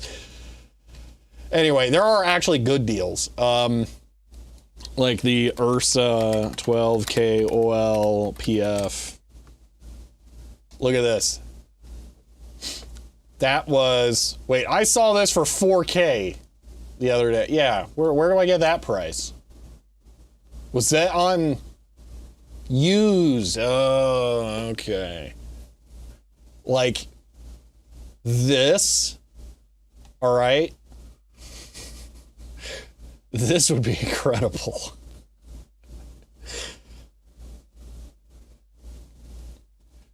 Well, yeah, there is that, Desiac. And then if, you had fiber internet in your office, you could have a service that's automatically copying the files and uploading them to your real server at home, too. That would be pretty cool. They've subscribed for 19 months, currently on a 17-month streak. And says the magic in black magic is dollars ... The red is your face after emptying your wallet ... End of line. Rich Files, thank you for the tier 1 sub and for 19 months. Oh, yeah. Actually, black magic is considered the budget option. You might see something like this and think, oh my God, it's that much for a camera and you don't even get a lens? No, this is a fantastic deal. Like, to put it in perspective, this is 4 of my camera like that, all right? And then, right, hold on. Was it?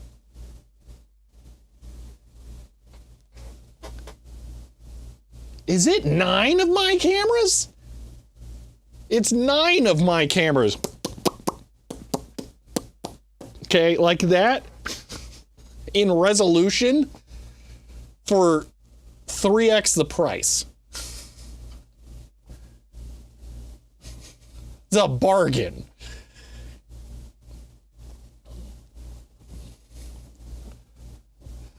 Yeah, Tater's Games, that is definitely the difference. In my opinion, it would be nicer to be able to control the kind of flash that you get. Yeah. Anyway, the thing I really want is OLPF from the factory. That's what I really want, because I'm so tired of bear issues. But anyway, that's a me problem.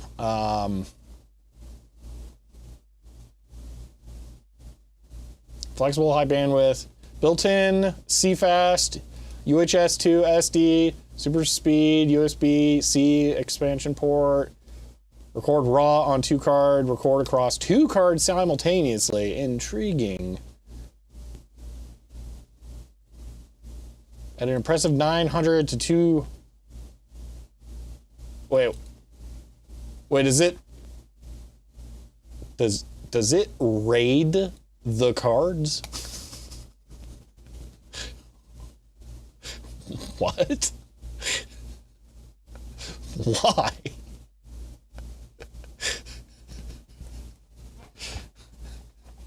That's so weird. Redundancy? But it specifically calls out the recording speed. Like, I wouldn't think about the recording speed if it was redundancy. It would be just the one.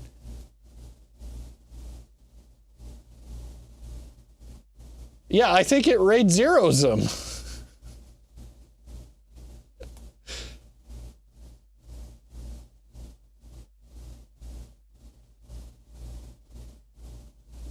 That is insane. I don't want that. Oh, but so Rich Files, yeah, the manual focus is nice. That I like. Manual focus, manual exposure is good. Even if your lens and stuff isn't that great, that's nice. Because then you're not going to end up with something like this. Watch, I'm going to put my arms up. The exposure of the image is going to change. Look at that. Like, that is so stupid. I actually put the white boards up there earlier today because I was trying to influence that and it didn't make it a big enough difference. I'm not trusting that when we shoot the IBM PS2 explosion. Yeah. Anyway, this doesn't do that.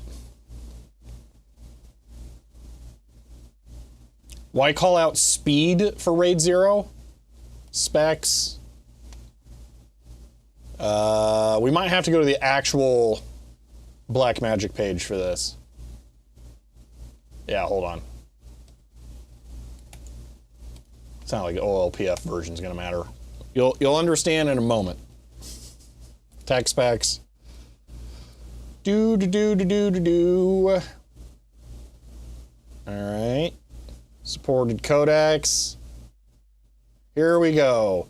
Blackmagic RAW 5:1, 578 megabytes per second. Bytes.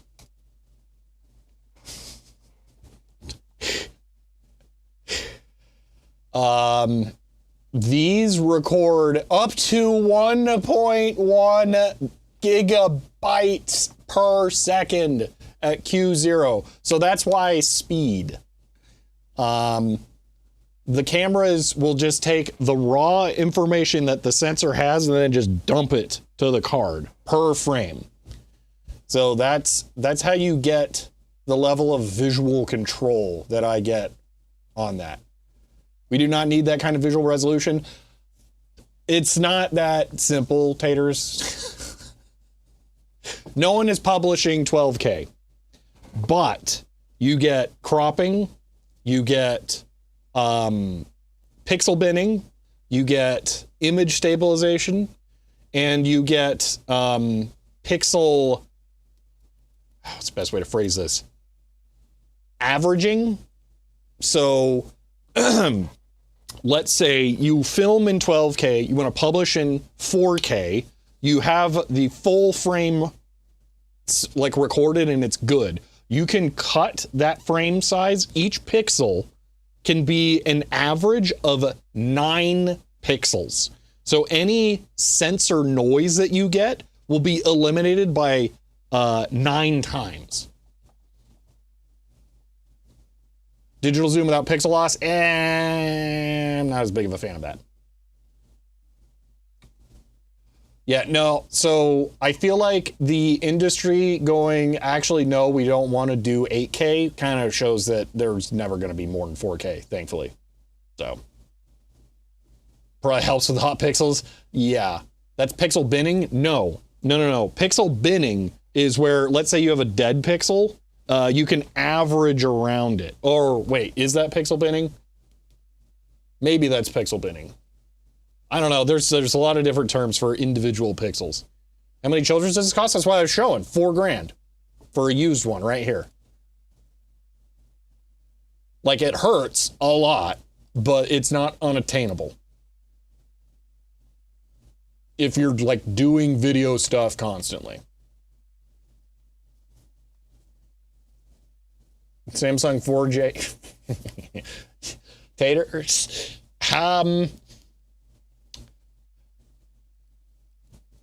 I'm so mad that I got my Qualia video yet. Sony LTT TV. Let's just, what is that? True RGB? Yeah, that's it. Sony True RGB. All right. First off, I'm really mad that they called it True RGB. Okay. This is stupid.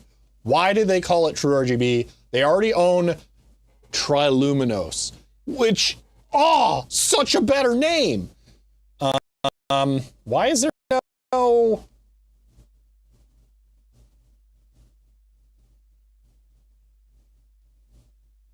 That's so weird. They don't have like an actual page. Is this it? If you use that, watch the video, because it'll make you, it's 30 grand. You're not going to buy it. All ones? All right, well, we'll go back to the LTT video. It was like a 100-inch television or something insane like that. But it was 4K. That's the thing.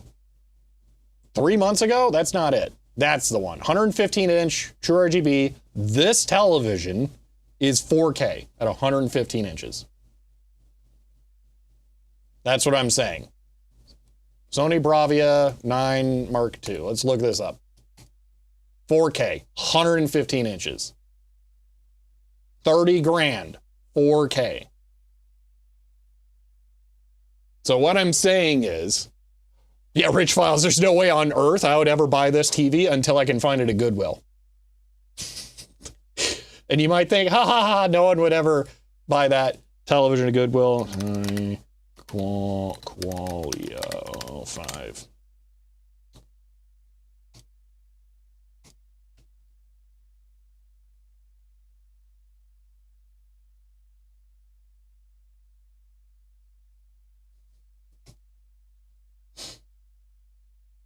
It was replaced by AI, yeah. Close this. Here we go.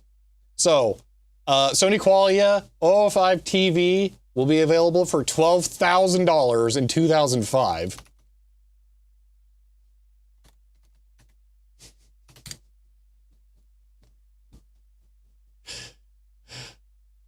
$2,005. Boop. $12,000 is $21,000 television. It's actually not as bad as I thought it would be, considering of late stuff. All right. So that television, that time,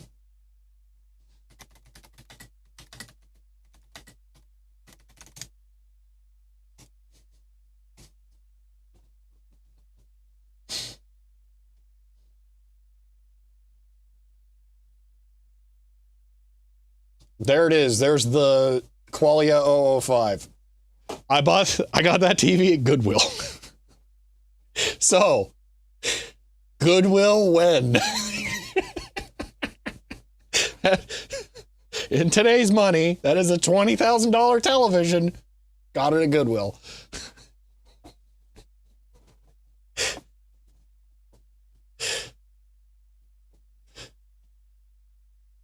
So anyway, yeah, 8K is dead. No one wants 8K. There's a reason that no one wants 8K. No one is buying Blu-rays, okay? So they're not able to make 8K Blu-rays, and the streaming services literally do not want to stream 8K.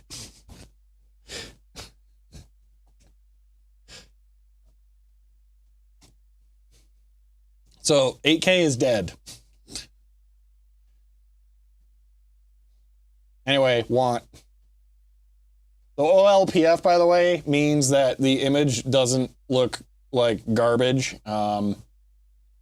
So in the footage of the typewriter, I got some really great examples of how the lack of OLPF on the Blackmagic Pocket Cinema Camera 4K causes visual issues. So here is this, all right? This looks fine, right? No problem. But if we zoom in here, we can start to see that there is a magenta tint to all of the highlights in the crinkle paint here, and it's not visible back here because this is out of focus, so the highlights are soft and spread across a broader area. Sorry.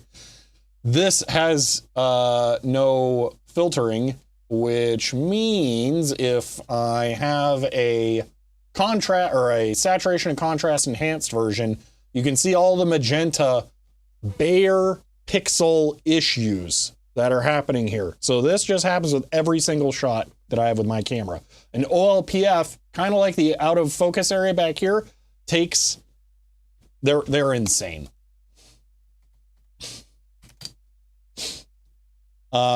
Basically, it's a mirror of a bunch of tiny, or it's a lens that goes over your sensor that directs light to be smoothed per pixel. It's ridiculous. Anyway, I want a camera with that because I hate this. This drives me insane.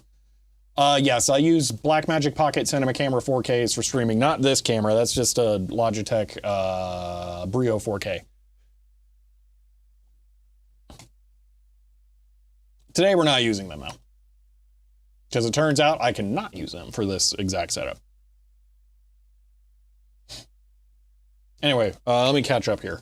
4K stream bitrate is lower than 1080p Blu-ray. Exactly. Yes, exactly. I don't think Blu-ray has the bandwidth for 8K. No, probably not. Let's see, the light flare is making objects generate magenta artifacts. So it's a weird visual property. On my camera, the way that it ends up, you know what? I can just demonstrate this really quick. Here, let me grab a black floppy disk and a white floppy disk, actually. Those two things should both work out pretty well. If I cast this to my TV, I can actually see what you were typing. Oh my gosh. Here, I can show you. I'm not going to have a face cam for a moment, because I'm turning on secondary camera. Got two floppy disks here. And to go with the floppy disks, we're going to have ultra super murder light bulb. Dude, I keep forgetting. I have the momentary switch power things, and I keep forgetting to bring them. Come on, give me power cable. Okay.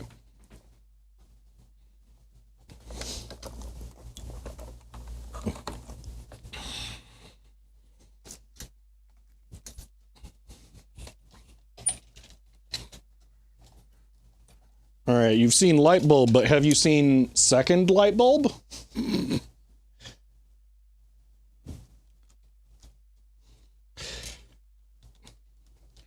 All right, so we are streaming in 1080p. I do this, and then I really crank down the noise. We're at ISO 200 already. Take the aperture, I'm gonna set that about there, and then start to bring down the shutter. Oh man, we may not actually be able to see this on camera. It's really, really hard.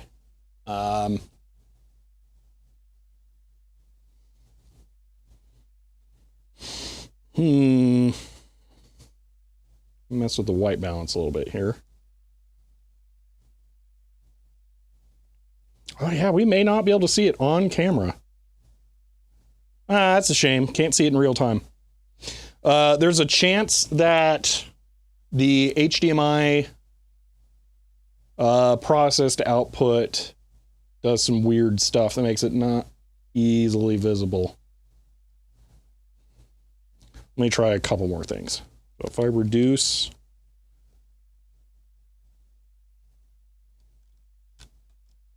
Oh man, it doesn't let me do this in like fine steps. All right, let me try a different option. So we got this. Okay.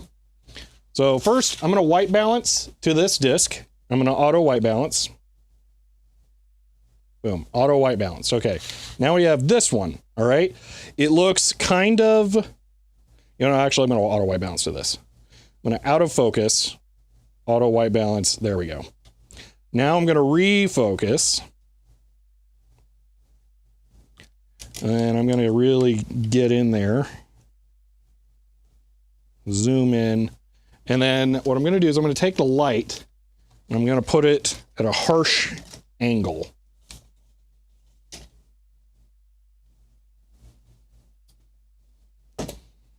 And hopefully before the floppy disk melts. No, we're still not seeing it. Wow.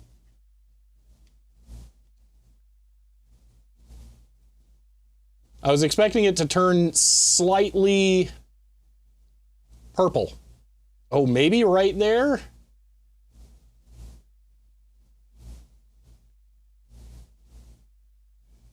It's kind of happening. Right about there, it starts to turn a little purple. Now, if I pull it away,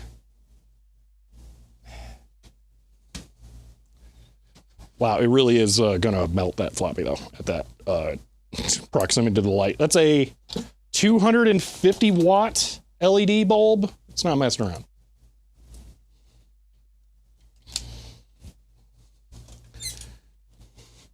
Anyway, there's one element to this that I can't really explain. That's why I was trying to demonstrate it. Bayer filter. So lenses or sensors for cameras generally use a Bayer filter like this. So you have green, blue, and red pixels or subpixels for the sensor. The light does not evenly distribute amongst these necessarily, and they're not really done like subpixels on an LCD. They're arranged in a weird way. What ends up happening is that the light will fall on the sensor in a way that does not evenly distribute the colors.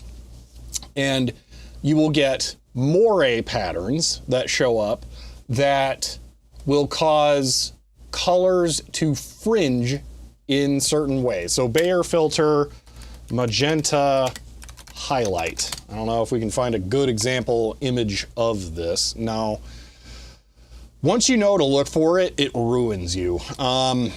But you can, what I'm trying to describe here is that the purple or the blue and the red subpixels of this image are getting more light than the green due to the way that the highlight on the black surface is scattering. Picture taken under an LED light, that does not matter. I'm not going to answer because it doesn't matter. This is just how OLPFs are. You can see this outdoors. Does this problem have a dedicated name? It's a, I don't know if the color has a specific name.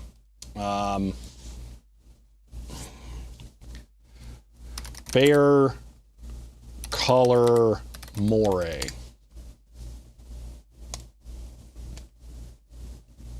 Yeah, it's effectively this. So you will see the moire patterns, but it happens at the sensor level. Yeah, so you get multiple kinds of moire here. So this might be... Yeah, it's not really doing a good job of explaining it.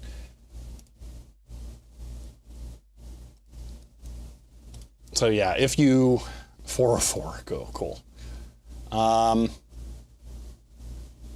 Yeah, you might be able to see the color patterns in that. The like orange and blue are more common. You can see it there in the fencing as well. So it happens when you get light that is a subject that is smaller than a full pixel, but bigger than subpixels. So what's happening in this image is the highlight is smaller than the full pixel, and it's not hitting green as much. So the OLPF, let's see if I can just find a good image. OLPF. I feel like their website for this had a good image that showed it. Privilege is more, get just as much green if it gets magenta. You would think that's not what it is. This is a product that exists specifically to fix this. I felt like they had a good like demonstration of this. The problem is that it's $1 bajillion and then you have to install this yourself and it is harrowing. Basically it is one tiny lens per pixel for the sensor that refocuses the light so that you get even distribution. But there's like no demonstrations here that are really making this make sense. Yeah, optical low pass filter is what it stands for, yes. So what you end up with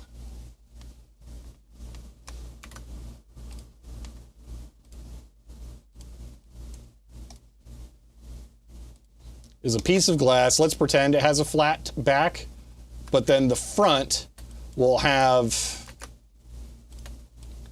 bumps like this, I think, for each pixel of the sensor or pixel of the data output. So then down here, you would have your blue, your green, and your red under each one of these. And that would guarantee to refocus it so that each one only gets the image. So if something was going to land here, it would shift it so that it lands in the middle of that, so that your optical path is always guided towards the center of this to evenly spread it, but then it has to defocus it as well so that it hits all of that. Old school bubble display, yeah. So that's what this does. So instead of having something that lands right here that might like hit on the edge, if you didn't have this at all, let's say, okay, none of that, and your light was coming this direction, you might hit in the middle here and slightly blur this pixel blue and blur this pixel red. So that's why the low pass filter, the OLPF, is magic, because it corrects that so your light always goes where you want it to on that particular pixel. Anyway, when fine repeating see details interact with camera sensor, yes, exactly. See now spectrum smear, yeah. Yep, defocus the light on the pixel range. Unfortunately, you end up getting, because it's an imperfect process, you end up getting a little bit of blur over the other pixels. So it's a desirability thing, OLPF versus not OLPF versus no OLPF. You will see some slight detail loss with it because it is a smoothing filter. So, but anyway, I want one. I hate this. I can't stand this because the problem is it's so pronounced that it will color this part of the image.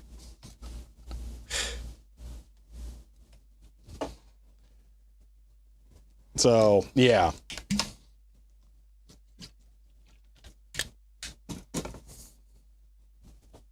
Overall fix, stretch some nylons over your lens with filmic wrinkle paint, yeah.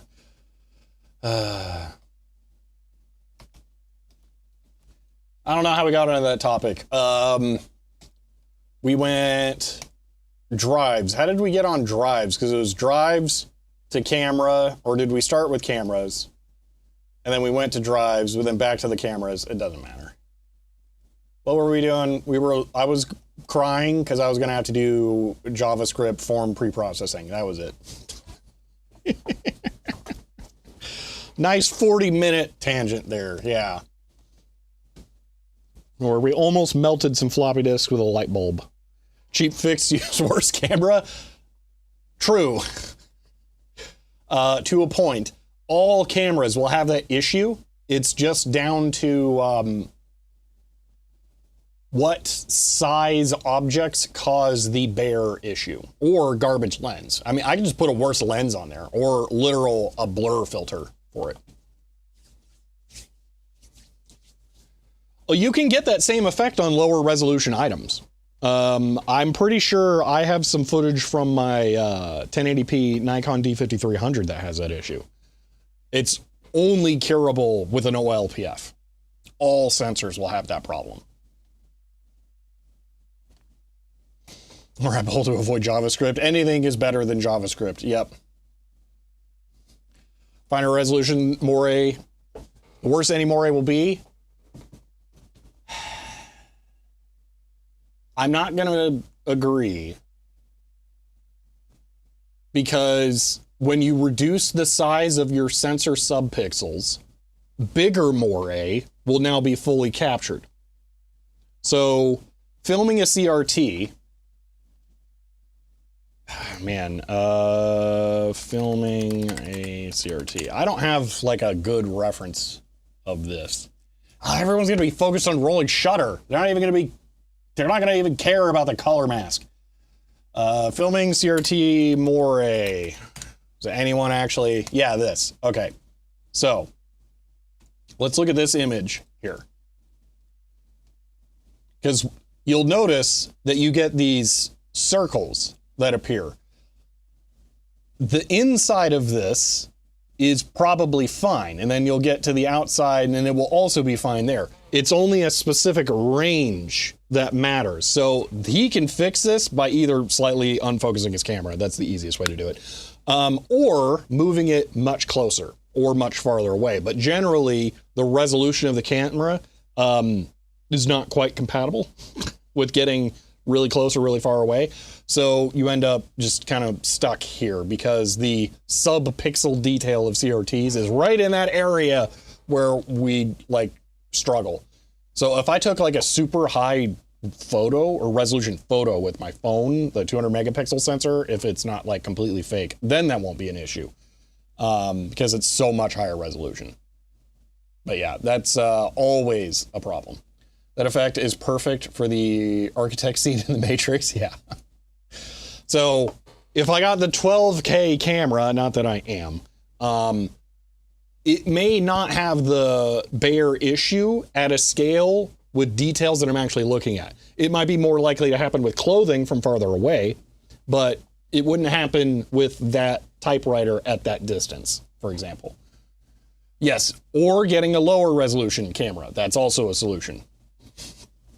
That's one reason why sensor cropping is not always the answer, because you don't eliminate those issues, and why binning the pixels, I guess, to an average is better, because you can somewhat average that out.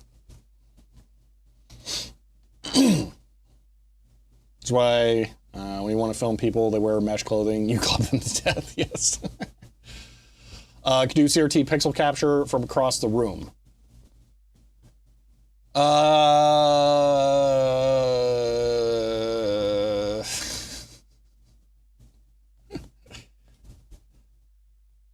Analog film, do you have the issue? So, no, but analog film has an ISO speed and a sensor, not a sensor, but a film grain size. So it's not unlimited resolution. But the grain size is generally too chaotic. It has too high of a level of entropy to get moire patterns like that. So my machine vision camera is mostly black and white, so you don't have color problems. That, yeah, that would definitely make sense. And I now live in its box, please donate. ISO bigger grain. Yes, on on real film, yes. That's part of why I was trying to lump those in together. So you will have some issues, but you won't have that particular issue, but it's not like it's the reasons that it doesn't have that issue has other issues.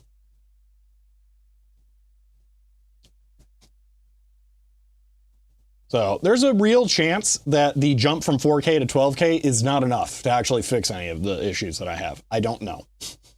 But I do know that pixel binning or averaging the 9 pixels into 1 would significantly reduce the effect. So even if it didn't have an OLPF, it would be better, but with an OLPF, it would be like perfect. The color issues would just completely go away.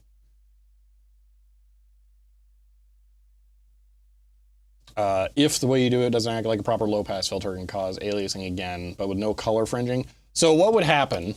Okay, let's say we had this. The original, that's a color modified image. This is the original image where you really have a more difficult time seeing this. We're trying so hard to avoid doing JavaScript, and I am here for it. This is the original image, okay? So let's say we pixel binned this image. Now this is difficult to get it to actually do, but one thing we could do is cheat by just selecting 9 pixels or 4 pixels or whatever, okay? So you can see all the different color pixels we have in this, right? So what we could do is we could come in here, filters, and then blur. I know how to blur. Okay, so we can do a blur, And the more we blur, all right, that's curious. It won't harshen that more. So if we do that, okay, that's now one homogeneous pixel. I should not have redone that. Hold on. I want to do there. Boom. Okay, because now I can select this, Control F, select this, Control F. So this is pixel binning, where you select all of these and you get the average of all of that. All right. So in this case, our magenta highlight here is bigger to the point where I would not be able to eliminate it. But you can see, especially that, we just eliminated part of the magenta there. So we do this one. There's a lot of colors there. Control F, we homogenize that. So this is what pixel binning is, but ignore the part where it's not like fully binning the pixels. So if you do that, and then you reduce the size of this, you will reduce the impact of that. What is going on here? We got on a massive tangent about optical low pass filters and how my camera has a really bad problem where if we look over here, it's not particularly magenta-y, that's just chroma ISO noise. But over here, it's very magenta-y because this is at the point where the Bayer sensor layout is getting dark highlights, which causes a magenta tint to the image, and it's very annoying and I hate it. If I crank up saturation here like crazy, you can definitely see this is more magenta than that is. There's magenta in that, don't get me wrong, but this is more. I can also repeat this and you can see how that really just super explodes with magenta. If you do it twice, second time, it's like 9x9 pixel frame. I'm not quite sure what you're saying. For the demonstration, I could do it multiple times and it would probably even out, yeah, more, but I don't really care to do the demonstration.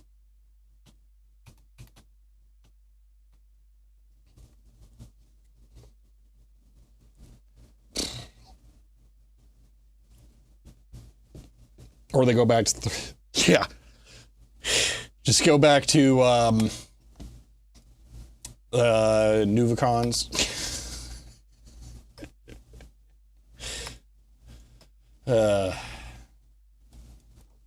Sony SXRD camera. Is that a thing? Does that exist?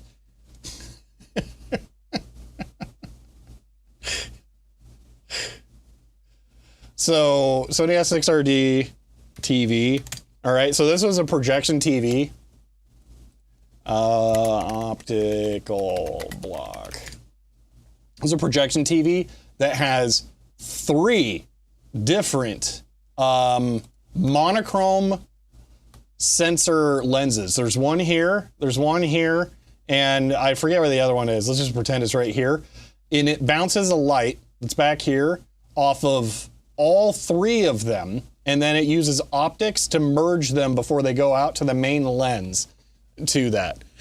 Remember that TV had a green tint? Well, then you should have turned down your green lens. 3 sensor camera would resolve this. It would. And what I'm saying is this is a television that is the inverse.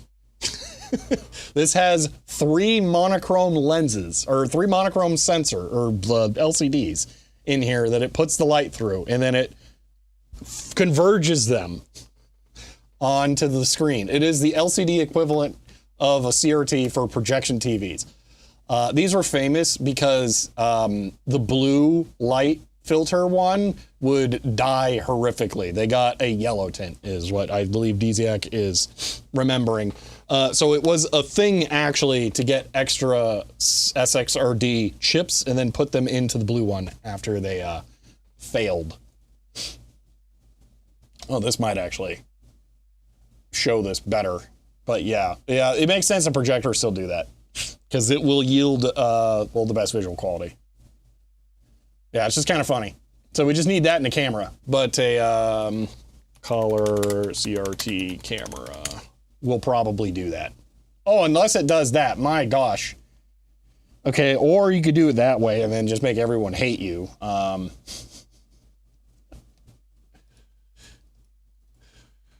Nuvicon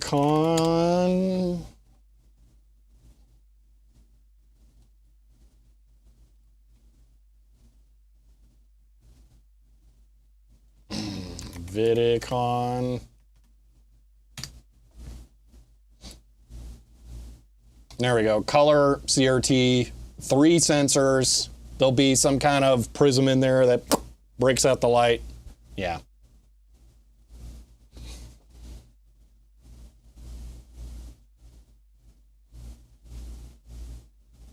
Yeah, so there's ways.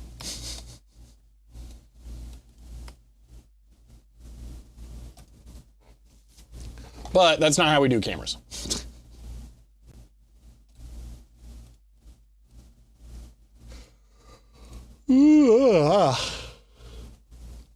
From here, you're only on film black and white. Yeah.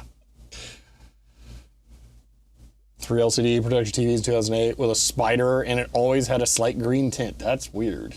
I don't know. Photograph of the typewriter, make a path. Average color swatch, film selection, composite mode, color, fool around with opacity. So the problem with that is that this is video. And there's a slight wobble to the camera on the arm.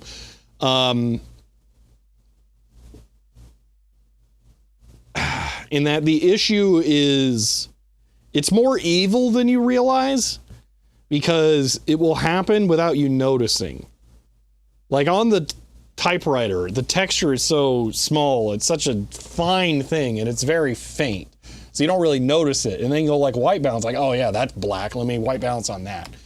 It's just, yeah, just do it for every frame, exactly. That's the problem. Is that it's a video camera that this happens to.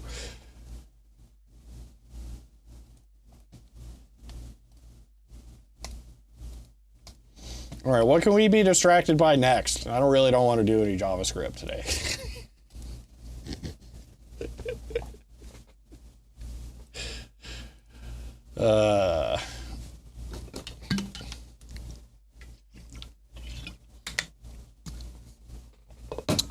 Kind of visible, not very annoying for the average people.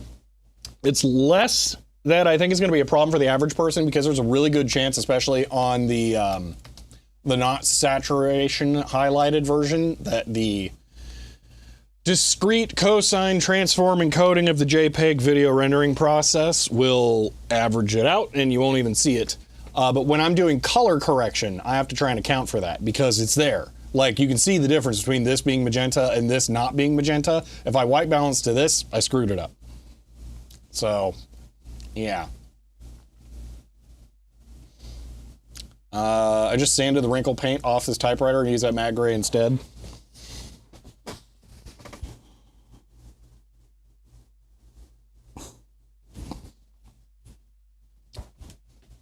Are you trying to make me cry? That's...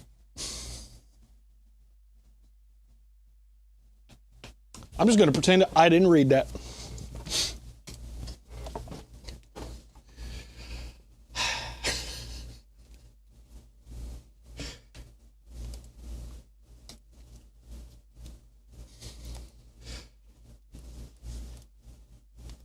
All right.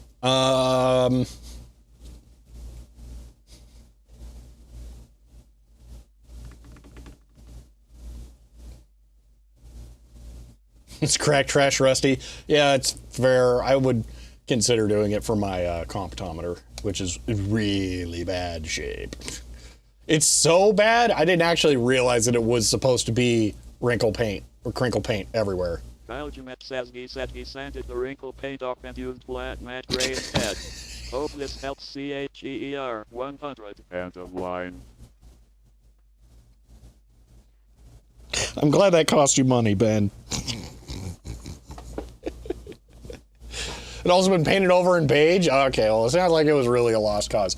I don't know, I haven't looked up the crinkle paint. Crinkle. Who wants french fries? Paint. That's it. That's the thing. All right, let's see. I remember seeing this guy do it on the valve covers. Valve covers blow my mind because it's like so fragile. I wouldn't think you would want it on valve covers. Also, why would you want it on something that's just obviously going to get insanely dirty?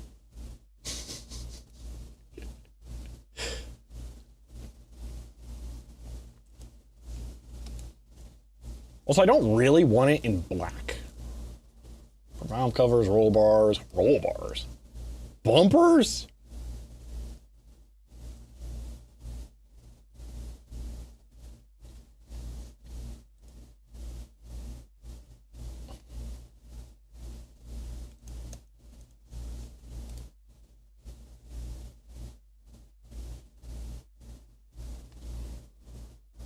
There we go. Nice red.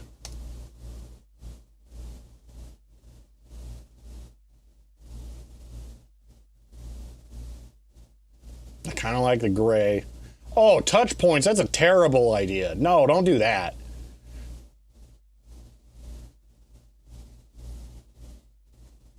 It doesn't show the dirt. The typewriter disagrees.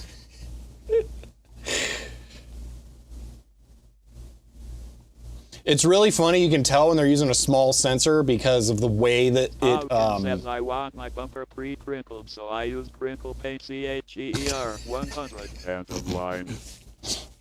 So Spooky drives a Nissan Altima. Spooky, thank you for the 100 bits.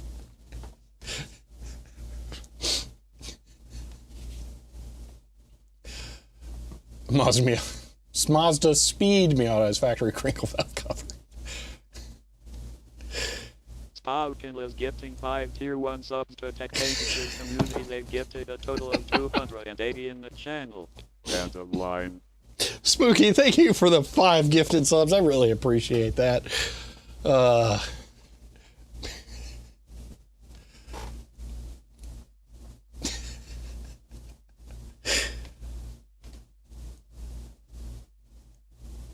Yeah, I get that it's difficult to get in anything in black and red. There's the VHT, yeah. I'm not clicking a Facebook link. Okay, but let's look at this. See what they got. They got black and they got red. With a very high temperature rating. What does it do when it gets hot? 'Cause I feel like it's going to be so... Or a different way of... Bake at 200 Fahrenheit? Wow.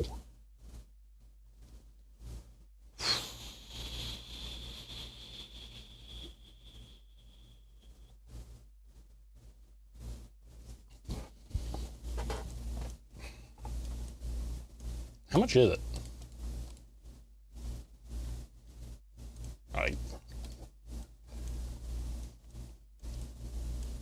They don't show how to buy it.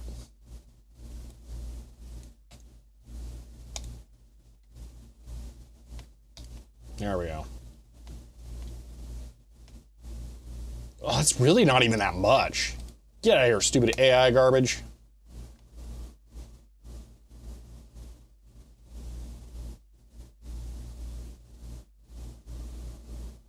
Yeah, that is one problem, but good news, I live in Arizona, I can just put it outside.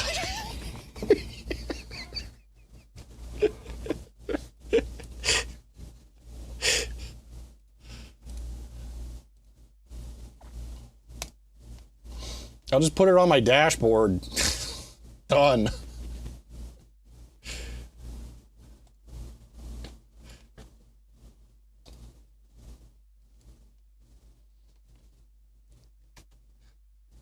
I guess that looks slightly better. Yes. I would say it's a shame to lose the Underwood logo, but that was long gone anyway.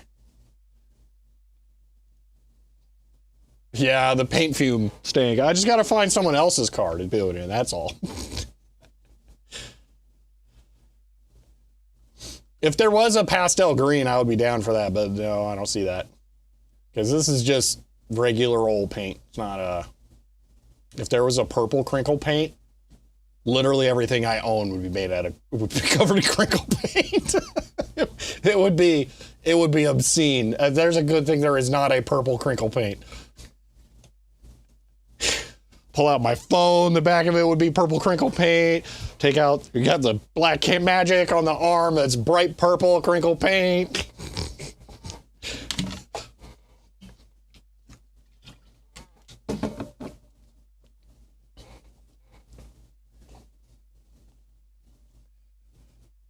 If you get a thin enough paint, maybe. It's probably just the air conditioner that's on. Coming through when the audio expander is going in and out. It's 115 degrees outside. I'm not having AC on.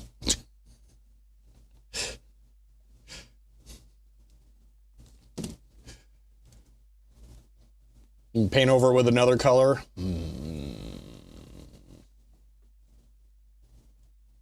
I'm doing that, I definitely want the gray base. I'm not against trying that someday, but obviously we can't do it at the office, so it's a little complicated to try. This time gotta run? All right, no problem. You are just as able to convert that as I am, Vorpal Sword.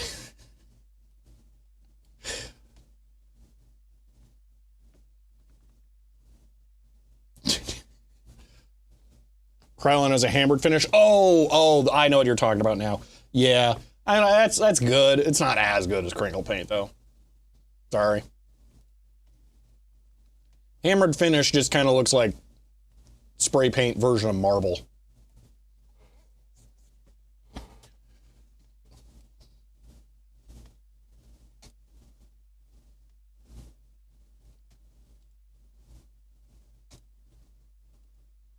That's just like a sandpaper texture. That's different.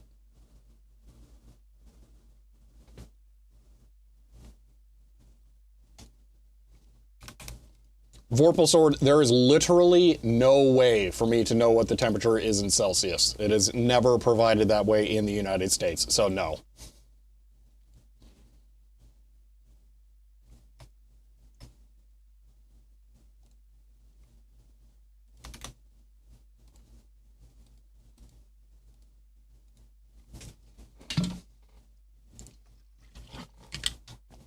Yeah, powder coat is a powder. It's not crinkle paint. Big difference.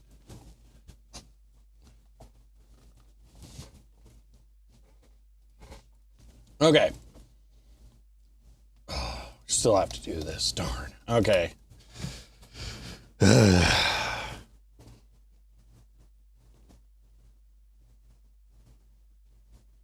It's the next best thing, but it's not.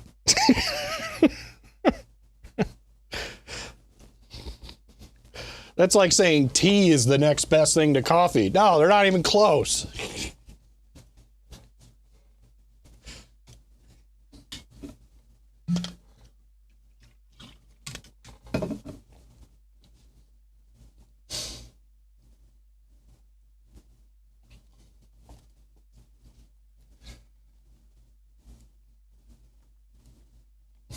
Oh, see the studio in purple?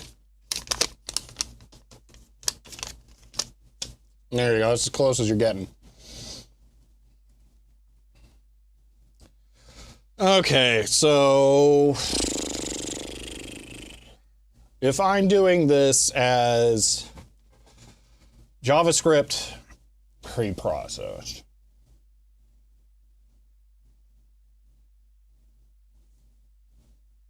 I'm going to probably want to... Do I want to copy the data from here?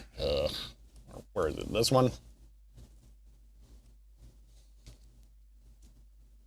I can never remember JavaScript dictionaries are declared in the same way that the JSON or Python ones are. I think they aren't compatible. That's how it ends up working out.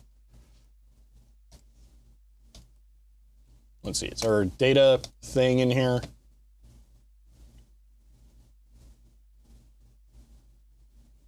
Not really. There will be one in the Mario Kart map. I think locally downloaded, actually. No, I do not, unless it's here. Ah, there it is. Okay. We definitely have some data stuff in this. Info.json. No, also that's JSON. That's not JavaScript. That's not what I want.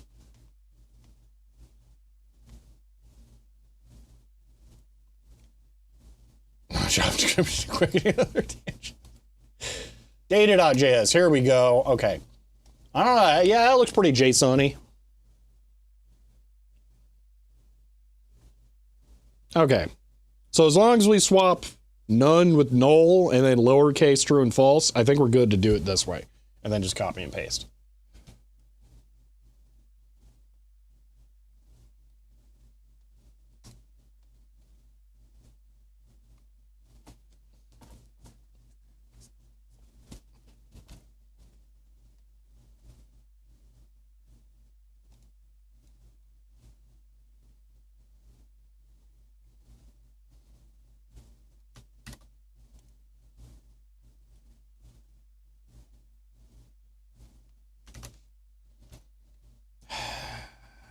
All right, document get element by ID. Now we grab all the things.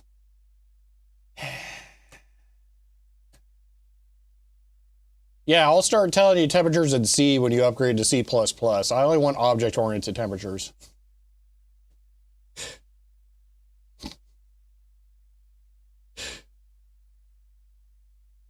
Okay.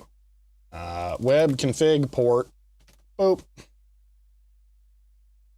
And we're off to the races.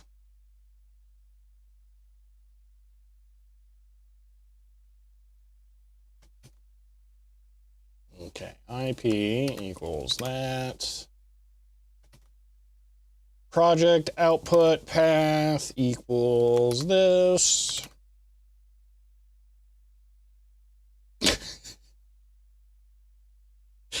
I think that's the Arnold C version of it, Ben.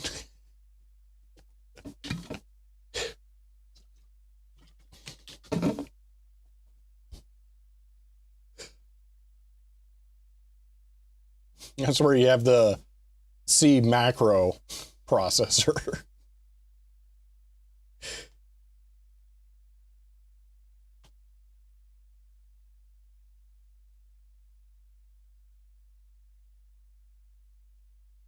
I don't remember what this is.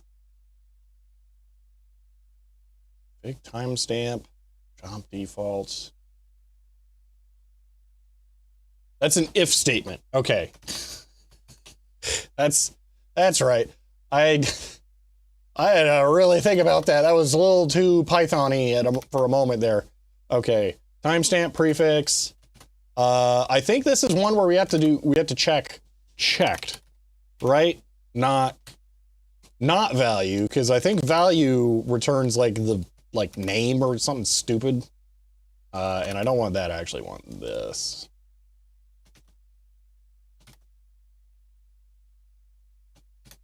There we go.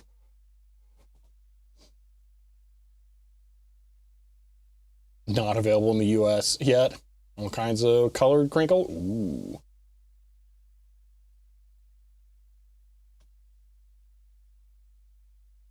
All right.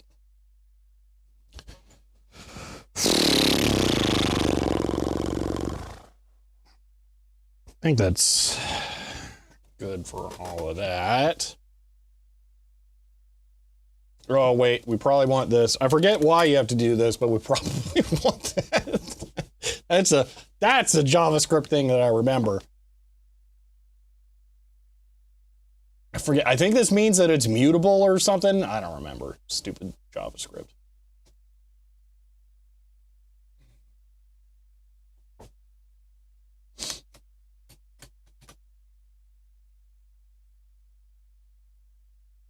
Out of curiosity, just tangenting here, who saw the news that Microsoft was making backwards compatible Xbox games for PC?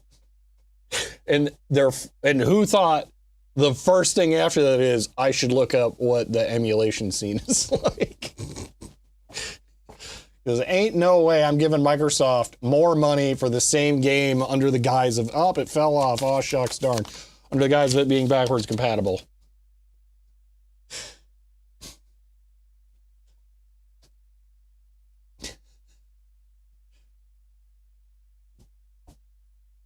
Oh my gosh, I could see the Post-it note, and I was having that thing. I don't know if any of you guys ever did this when you were younger. If you take your finger and you put it towards your forehead where you can't see the tip of your finger, but it's not actually touching your forehead, and then look ahead, so that you can't see, again, you cannot see the tip of your finger. Eventually, you'll get like a psychosomatic sensation of touch on your forehead. And I was getting that in addition to the Post-it note actually being there. It was awful. It's using the same emulator that the 360 did.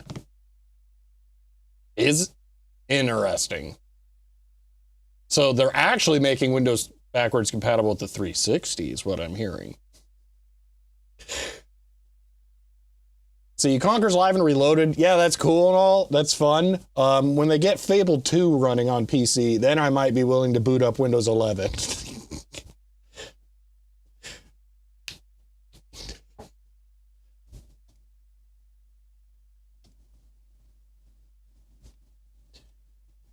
All right.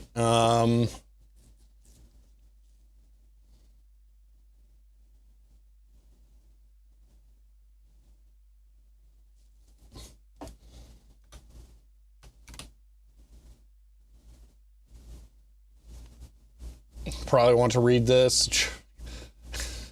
I like how that's an ASP page.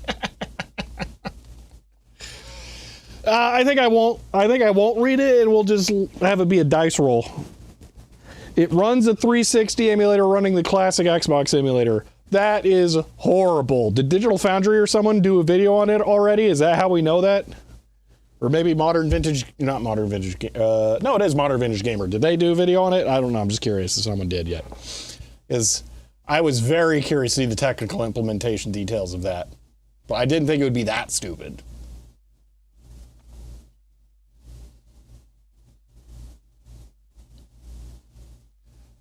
Yeah, I know that if you owned them on consoles that you would have had to rebuy them on anyway, it would count. So there's that. But if you actually own, you know, the disc, that means nothing. Because they are not actually backwards compatible.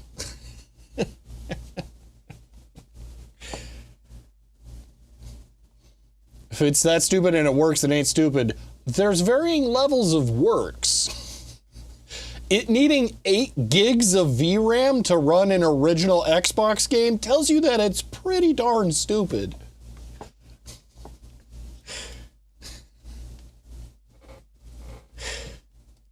Hold on. What was Blink's Xbox PC? Hold on.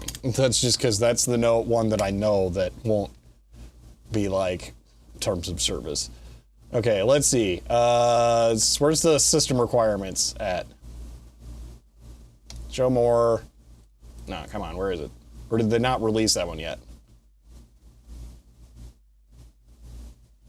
Wait, do you have to sign in to see it? Or more details? All right, fine. Conkers. They're not going to show anything on there anyway.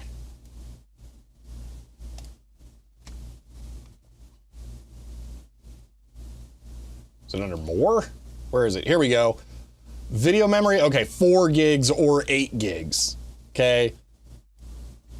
That tells you everything you need to know to run a game on a console that would do like 720p at best. That's insane. And needing 8 gigs of RAM. My gosh. What is it, like 64 megabytes or something? I think, or is it 128 megs on the original Xbox? Come on.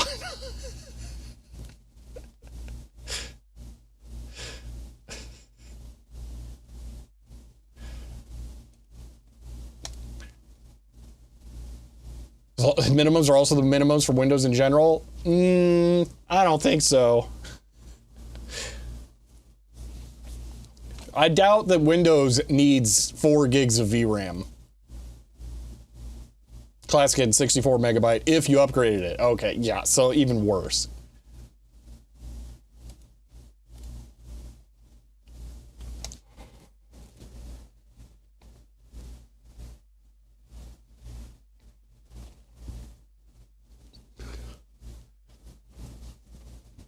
Oh my gosh, that's what I'm saying though, Megastar, is that if they're emulating the 360, emulating the original Xbox, that's why the system requirements are so high.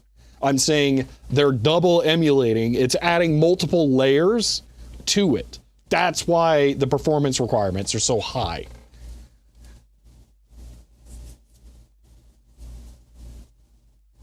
So when it's saying that it works, that means it's good. That's not true. Because that is stupid to need that many requirement or that level of a requirement for that game. So again, that's why I bet the open source, well, I won't bet that the open source emulated version runs better. I won't bet that. But I bet at some point it will run better. Because they're skipping a step.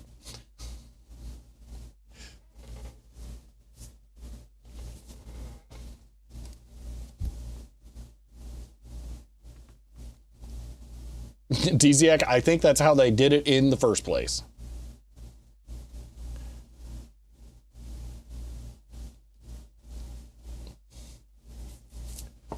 $4 gig for VRAM? Well, if that's the case, then I'm going to assume that they just didn't test anything. And that they are their stock system requirements, but it's still, I'm not giving them a pass. No. Not for double layers of emulation. Yeah, Helen Cruft's right too. That's extra great. Oh, man. Testing is what you do after shipping these days? Yeah. Oh, man. What was it? It's not... For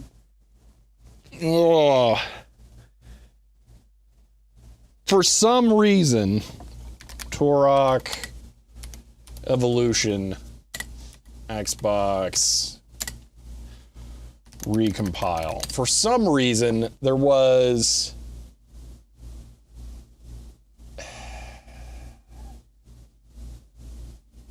There was an emulator for Xbox that was taking it was specifically targeting Turok. I think it was Evolution. Maybe it was a different one, but it was targeting a Turok, and it would just replace the Xbox calls with Windows calls and then run the x86 Xbox code.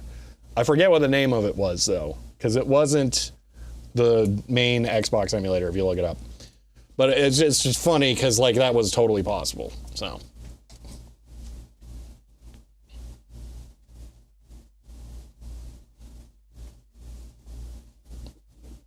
Yeah, Tratini, might be missing some slightly custom hardware for that one.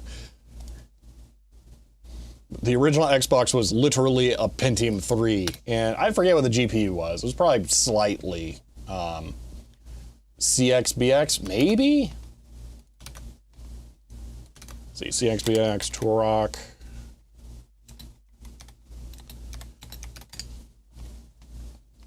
That might be it.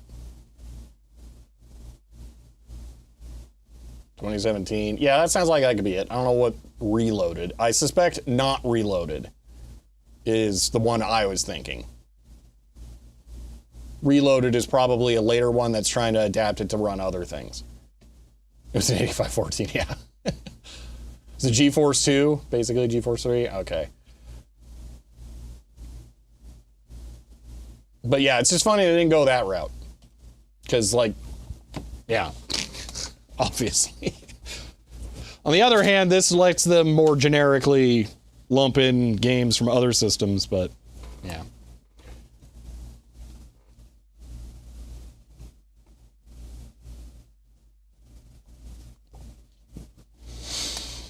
We got 40 minutes of tangents left. I mean, JavaScript coding. Yeah, that's it.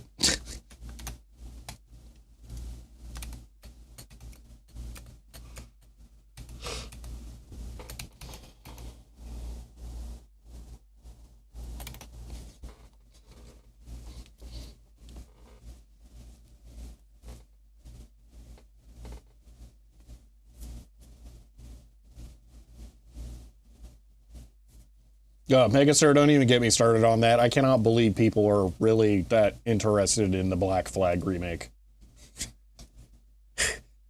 It blows my mind.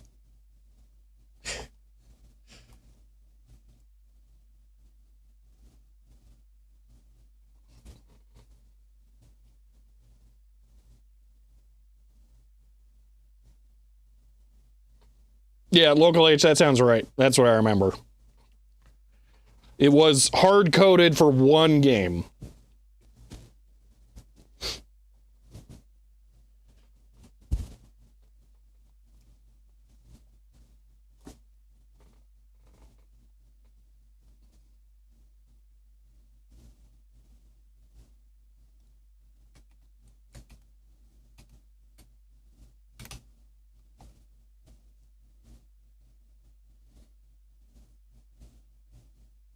I'm very clearly not in the mental headspace for this.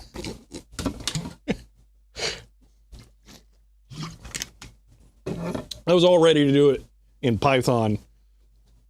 I was not ready to have to remember JavaScript today.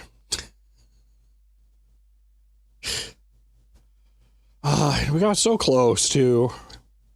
Such a shame.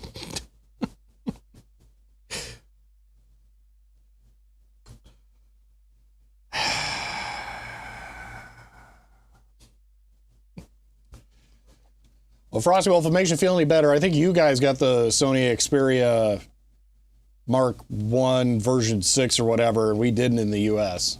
And I was going to buy that over this.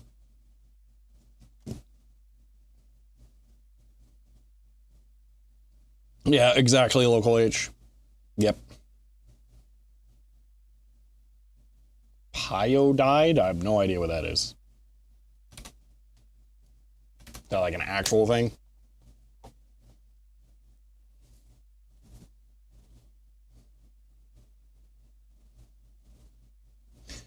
As fun as that is, I don't think that's what I want to do.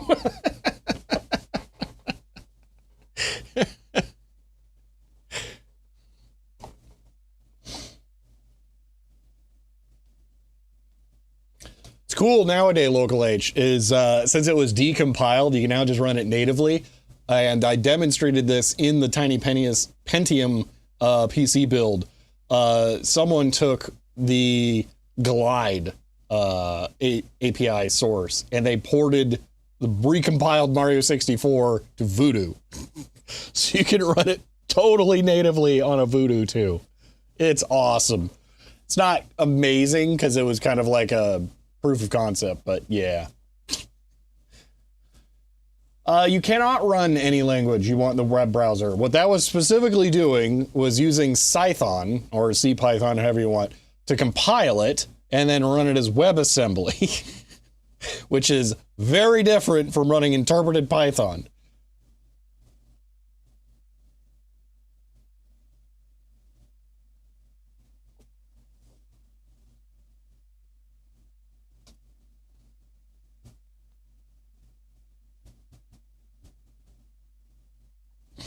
Now, so far I haven't found the killer app version of Mario 64 on PC that makes me go, yes, this is why I want to run this version over all others.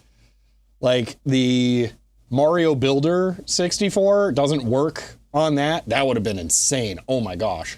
Could you imagine custom Mario 64 levels through that on there? Because that actually had like a community going for a little while. I don't know if it still does since it was taken down, but that, or I don't know, some way of loading the levels that basically doesn't require recompiling. I don't know. I would just like to see, it feels like it's missing that dynamic element that hasn't made it like just cracked wide open yet. I don't know if someone's working on that or what, but there have definitely been some cool things that came out of it. Like the lib Mario 64, being able to just drop Mario 64 on any geometry in Blender, that's kind of insane. That's wild.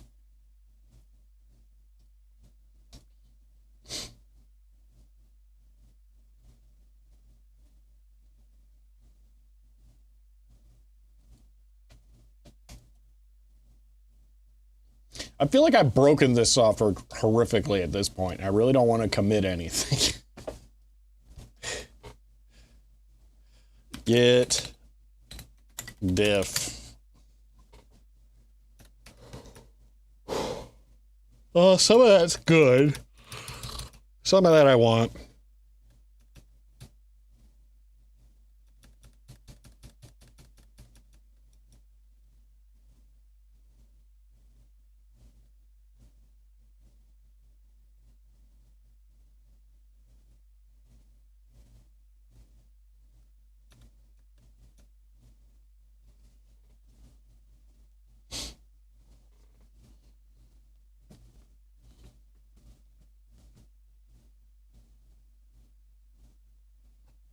Yeah, that's what it's been every time I've gone back and looked at it. Old one.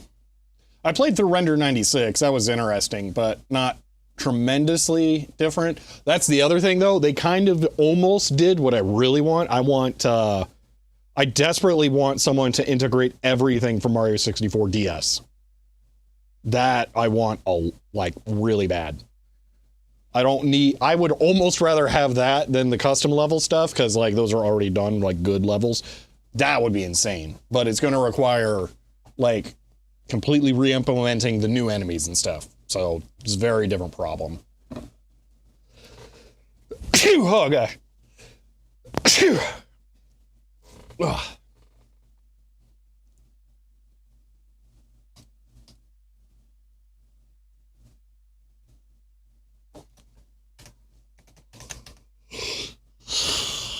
Ugh. Even the Rec Room mini games. I would be willing to forego those to have it actually happen.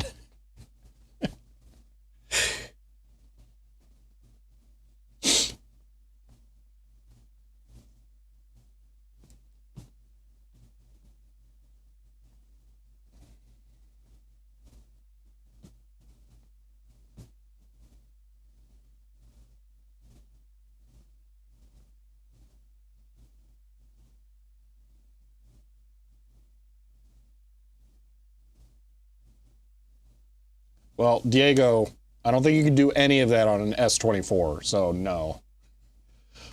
Additionally, Android, it's locked down enough where doing that kind of stuff just sucks. It's not worth it.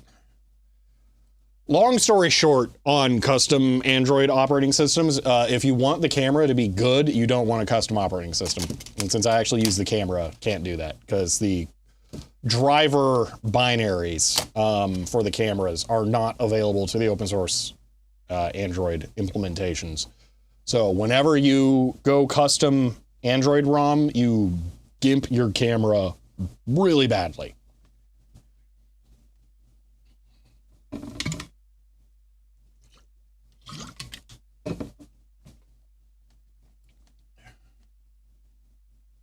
Yeah. I know. I wish it wasn't correct as well.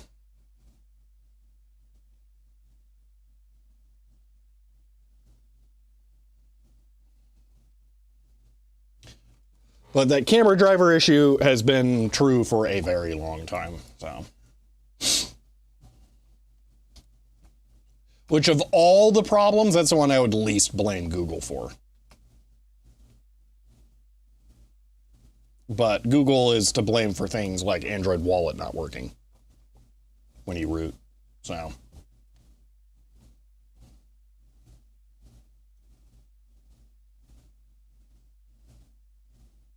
With very little success on the camera, that makes sense. The Android camera API is weird, to say the least. My favorite thing is how the Blackmagic app, which tries to be extremely low level access and have high control over the camera and all sorts of fun stuff, can still have dropped frames, and there's nothing they can do about it because it's not reported to the camera, and they can't actually control frame data or any of that stuff. So they just lose audio sync over time because of dropped frames. I don't know how the native Samsung app doesn't do that, but it doesn't, so I still have to use that, even though I literally bought that phone because of compatibility with the Blackmagic camera app. I've still never actually used it. Yeah.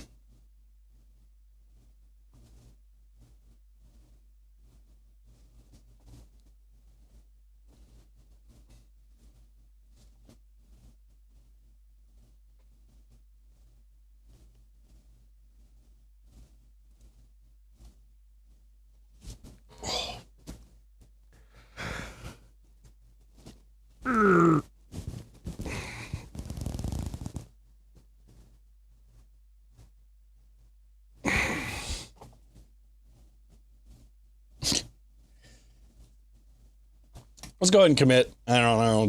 It feels like it's a half broken implementation, but whatever. Git status. Git add web static config. Git commit.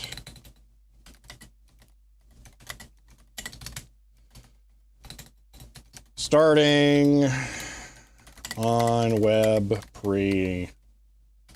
processor for config form submission.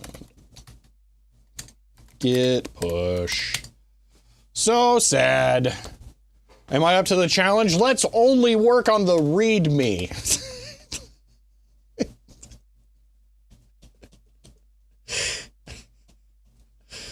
All right.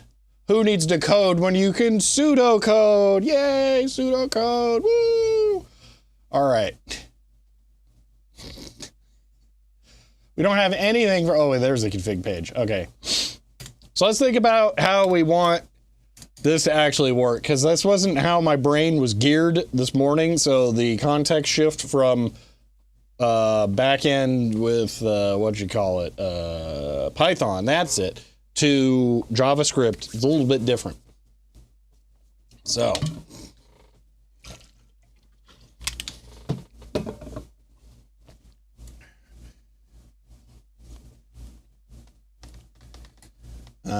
Let's see.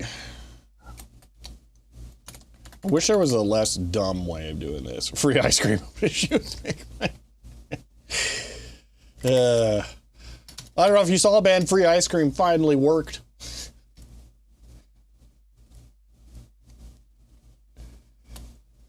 What's interesting is I think excuse me. I think the stupid bots go down the list of all the channels. So they hit the mod mail channel first, because that's the first one that you're allowed to post into as a normal user on Discord server. So there was a notification for that, but then it was gone because their account was deleted.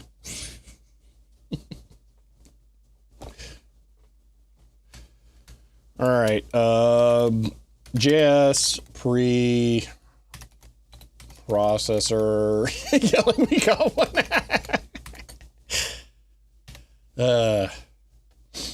Only know of dumber ways, not less dumb. I'm not sure what you mean. I wasn't paying attention.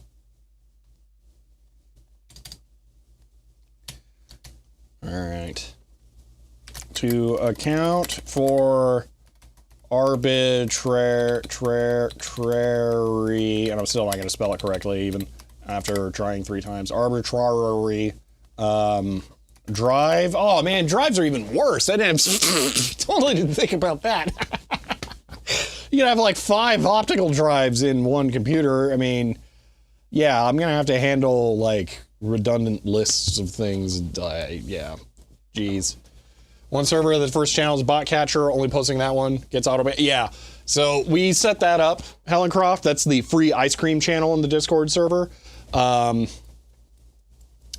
So if you do that on ours, you'll automatically get banned, but it's not the first channel. So maybe we should make it the first channel that you can post into, actually.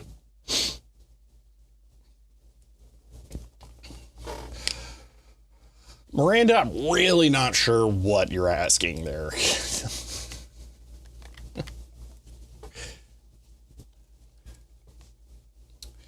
Purple Core, no, I don't do professional filming, if that's what you're asking.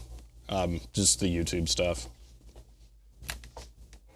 Blackmagic cameras are because of the difficulty in filming metal objects indoors, essentially, because you have to have extremely bright lights that create really bad highlights. Blackmagic cameras have an extremely high dynamic range on the sensor so that I can correct almost anything. And free ice cream isn't real. Tell you what, you go ahead and post in the free ice cream channel. Let me know you did in general or in the general channels, and then I will get you that ice cream over right away. You have to post in free ice cream and then the general channel after, though. It's the 2-step process.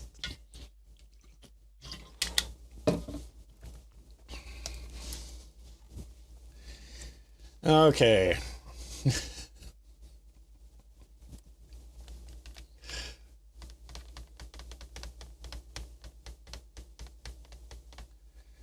Okay, to account for arbitrary drive configurations where multiple arbitrary drive and controller configurations where multiple of the same config type can be specified. A dynamic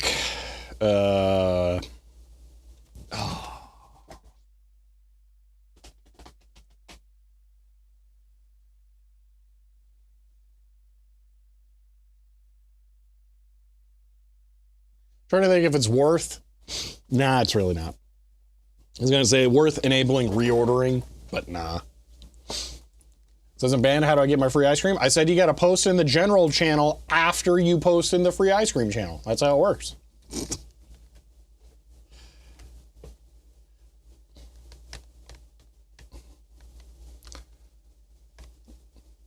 On one Twitch channel, there's a free sub command. Well, some people do that, then just have like Nightbot tell them about Prime.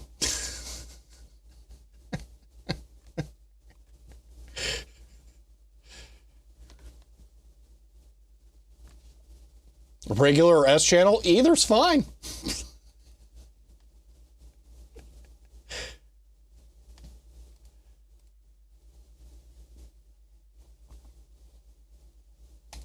Just remember, we have timestamps for the order that things happen in.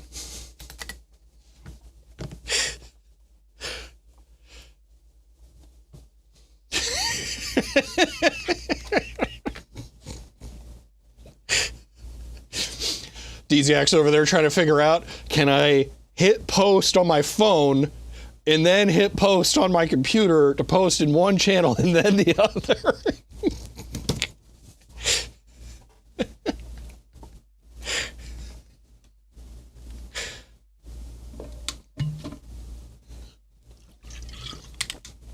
If you posted free ice cream and then post in the general channel, yes. Just to be clear, no, you don't. I am joking, because if you posted free ice cream, you get banned automatically. It is sarcasm.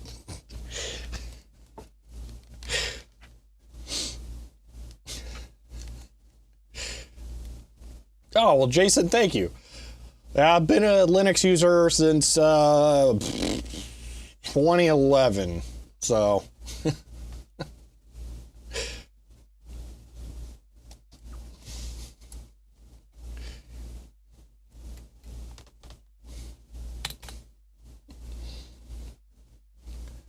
Alright.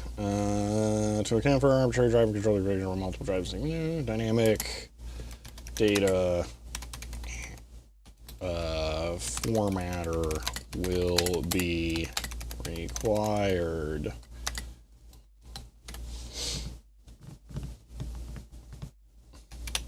What was only an hour and a half ago? You made free ice cream now. Alright, hold on here. You already posted it 3 weeks ago? I didn't see it.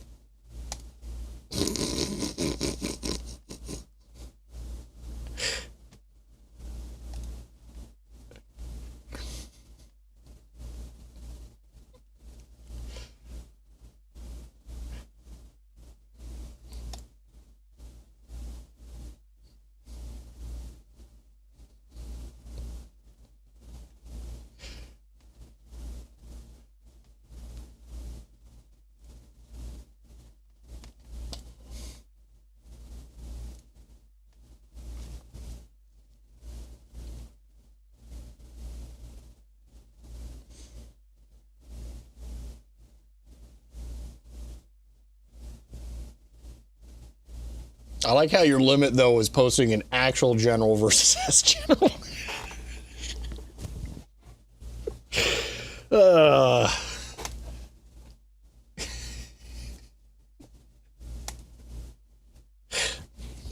Fun story, DC. I know someone who got a candy bar at Joann Fabrics when it used to exist, and they had not sold one in so long that the entire candy bar inside the wrapper was covered in the white powder coating that chocolate gets after it's sat around forever. So if you want that Goodwill ice cream bar for a place that's not known for actually moving food,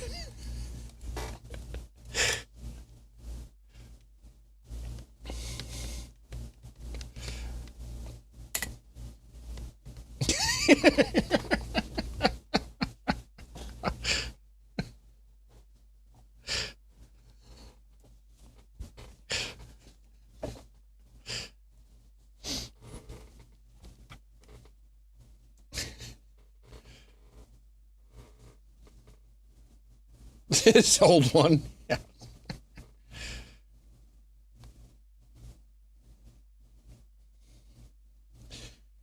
All right. Your AutoZone nachos are a bad idea. That's about as good of an idea as wait, no, is AutoZone the one that AutoZone still exists. It was is it O'Reilly's that went away? Or wait, or was it just like one location? Wait, hold on, which one? CarQuest, that was the one that closed.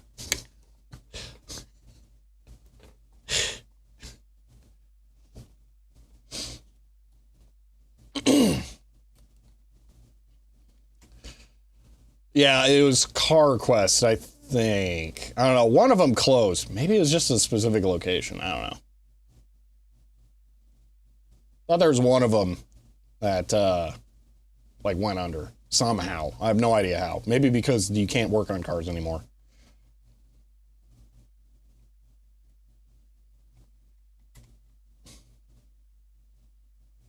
Oh my gosh, that is awful. Rich files, that's horrible. Yeah, that you can't get worse than that.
Okay, it looks like just Advance was in general, because Advance owned CarQuest, was closing a bunch of stores, and that's what it was.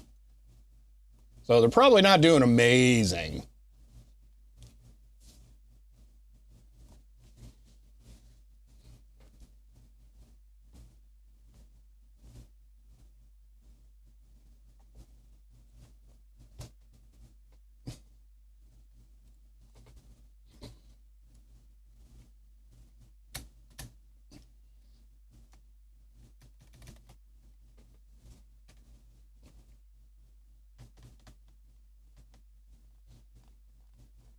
Yeah, online part stores will. I don't think online part stores will eat into that business as much because when your car breaks, it's kind of important to get it working again. Usually you're willing to go to a local store and pay a little more. So it is a trope to have to go to the part store in the middle of every repair, no matter what, for a reason. Like you could just be doing an oil change and then suddenly you're going to need a new hose or something and have to go there.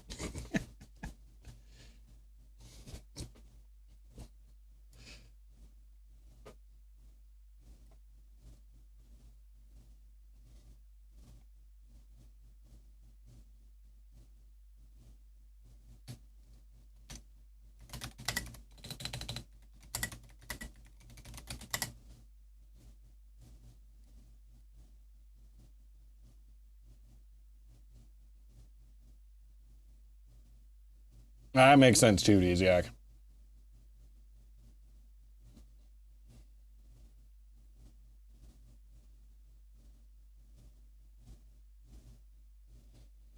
Well, spaces versus tabs, you don't really have an option in Python, which is what I do most of my programming in now. It has to be spaces. You'll hear people say it's possible to use tabs. It's not. It's not. Replace an alternator battery, stand by new battery, stolen battery, positive cable, clamp cracks, back for the... Yep, you got it. Exactly. Doesn't matter what it is. You're always going for something else.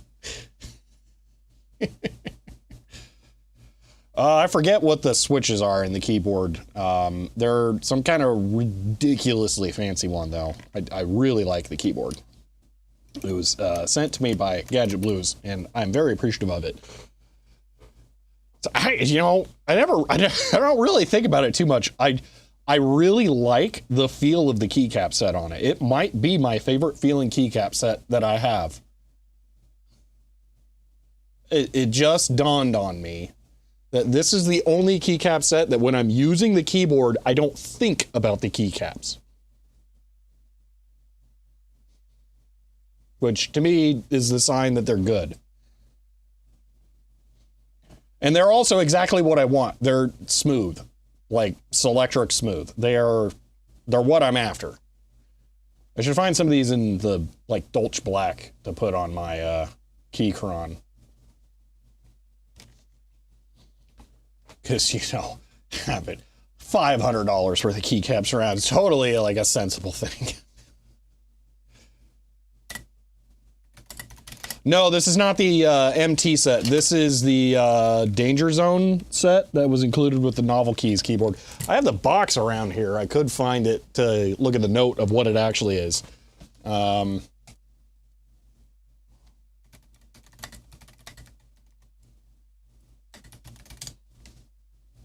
See if I can find it.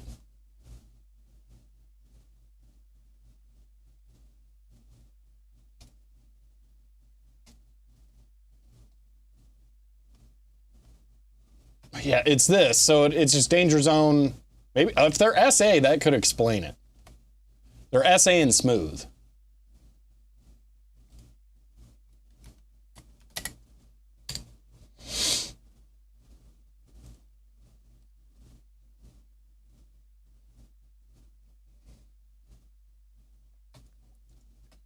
I don't know if they have like a non-branded version or something you can buy.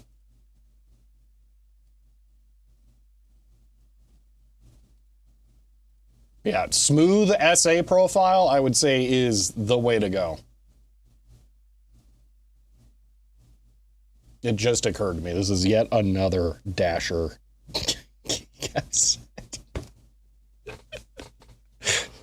I love how there's just one keyboard that everyone tries to knock it off, and it's just sitting over there, and they're just chilling.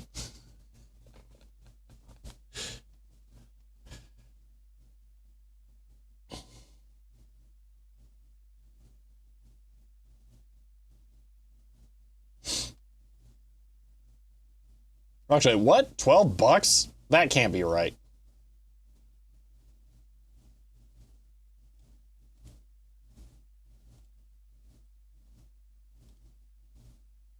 Okay, it's not a full set, that's why.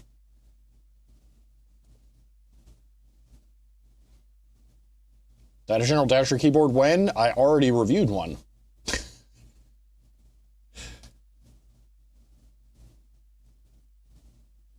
This sounds familiar, Signature Plastics. They might be the ones who did it.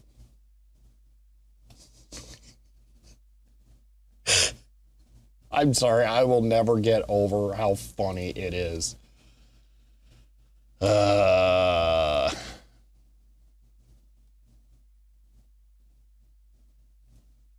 didn't get a feel of whether or not these are... They look matte. Matte sucks. I don't want matte keys. We wasted enough time yet? We got 9 more minutes to waste. I don't know, these look matte. So that's bad.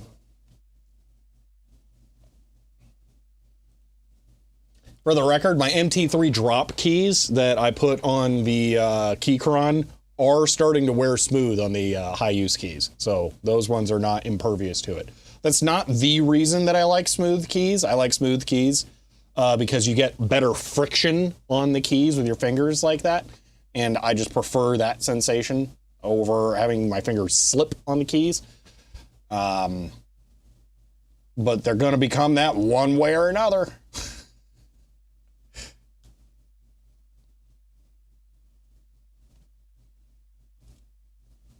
Yeah, anyway, that's what it is. Danger Zone essay.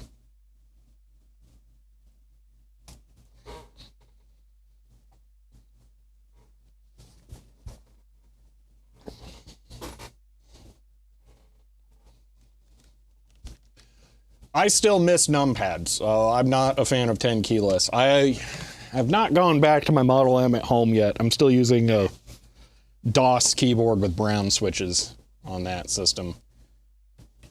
It has something that I hate. It has a metal plate on top with exposed edges, and it's sharp, so it's just unpleasant to touch and move around. The brown switches are like as close to linears as I want to get.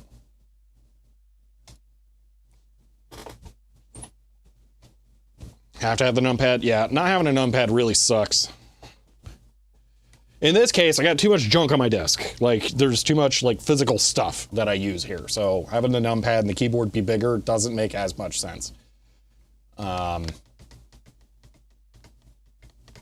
and the Keychron K specifically for the laptop because it fits in the bag with it. So not having a numpad is a feature.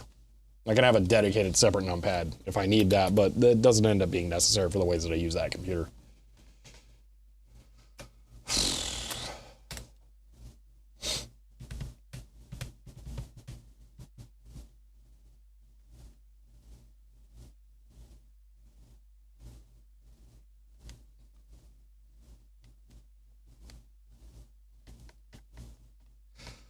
Routinio, as someone who used to religiously blindly type with the numpad and has mostly used numpadless keyboards for the last 5 years, maybe, you don't get used to it. You still have to just look.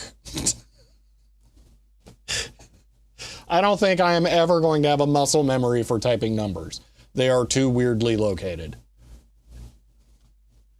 It's not like words where there is a pattern that your muscle memory will hold.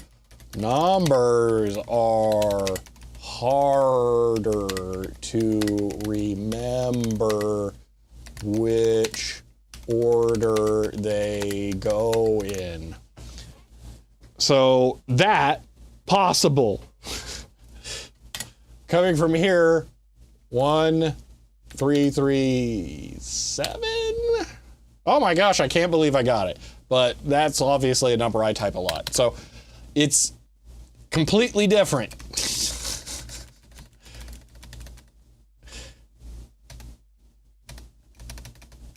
Like blind typing words, remembering patterns for the words, possible. Blind typing numbers? No, I would never attempt that. I could blind type a numpad, can't blind type on this.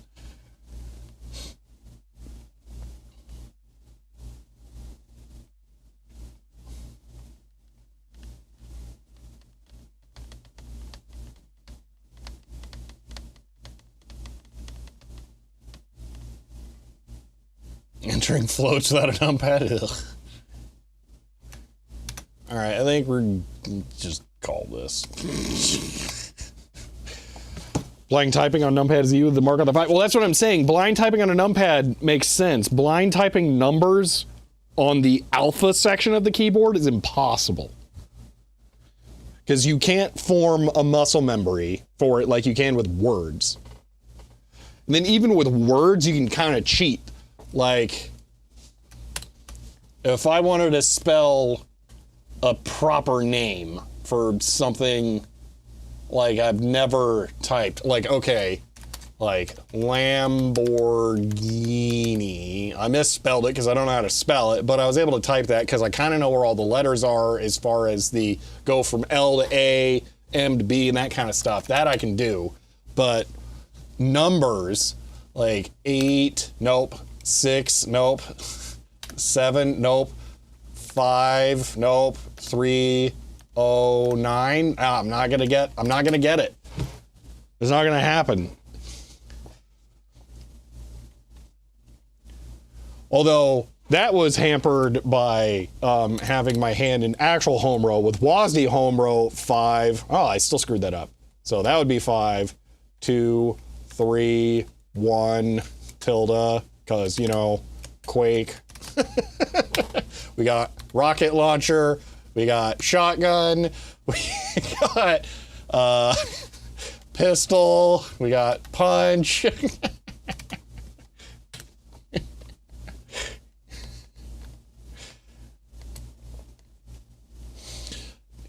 Nah, Desiac, we don't have different searches. I'm just a man of culture. Mira.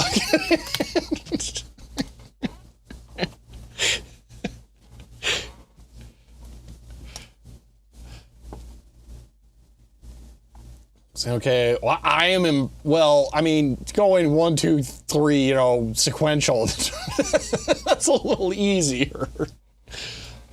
Can you type a phone number without looking?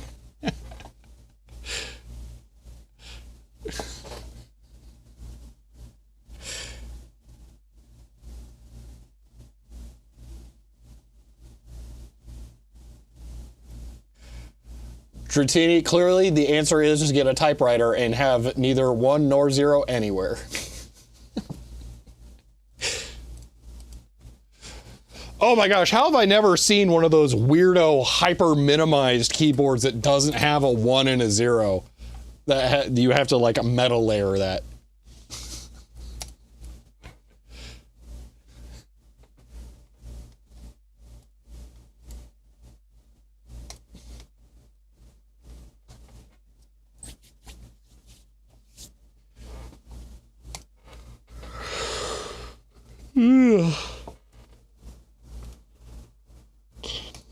It's subscribed with Prime.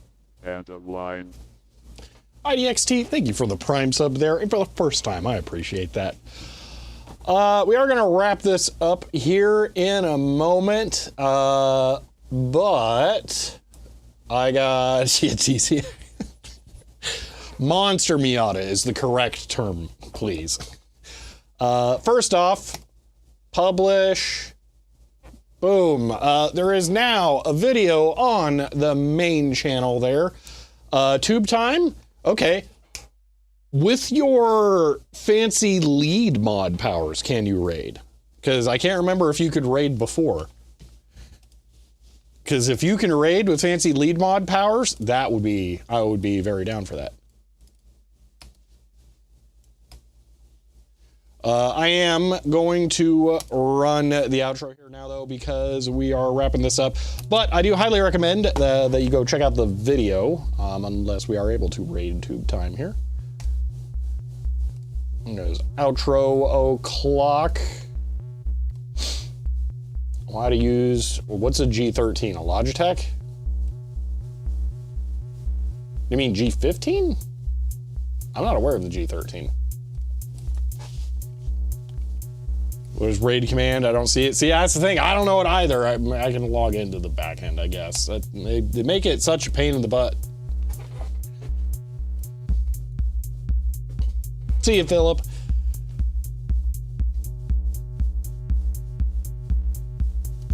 All right, I'll try to do it in the back end. I'll check G13. I'm not aware of that keyboard. Oh, that makes sense. Well, that's because they don't remember the Belkin N52. The original.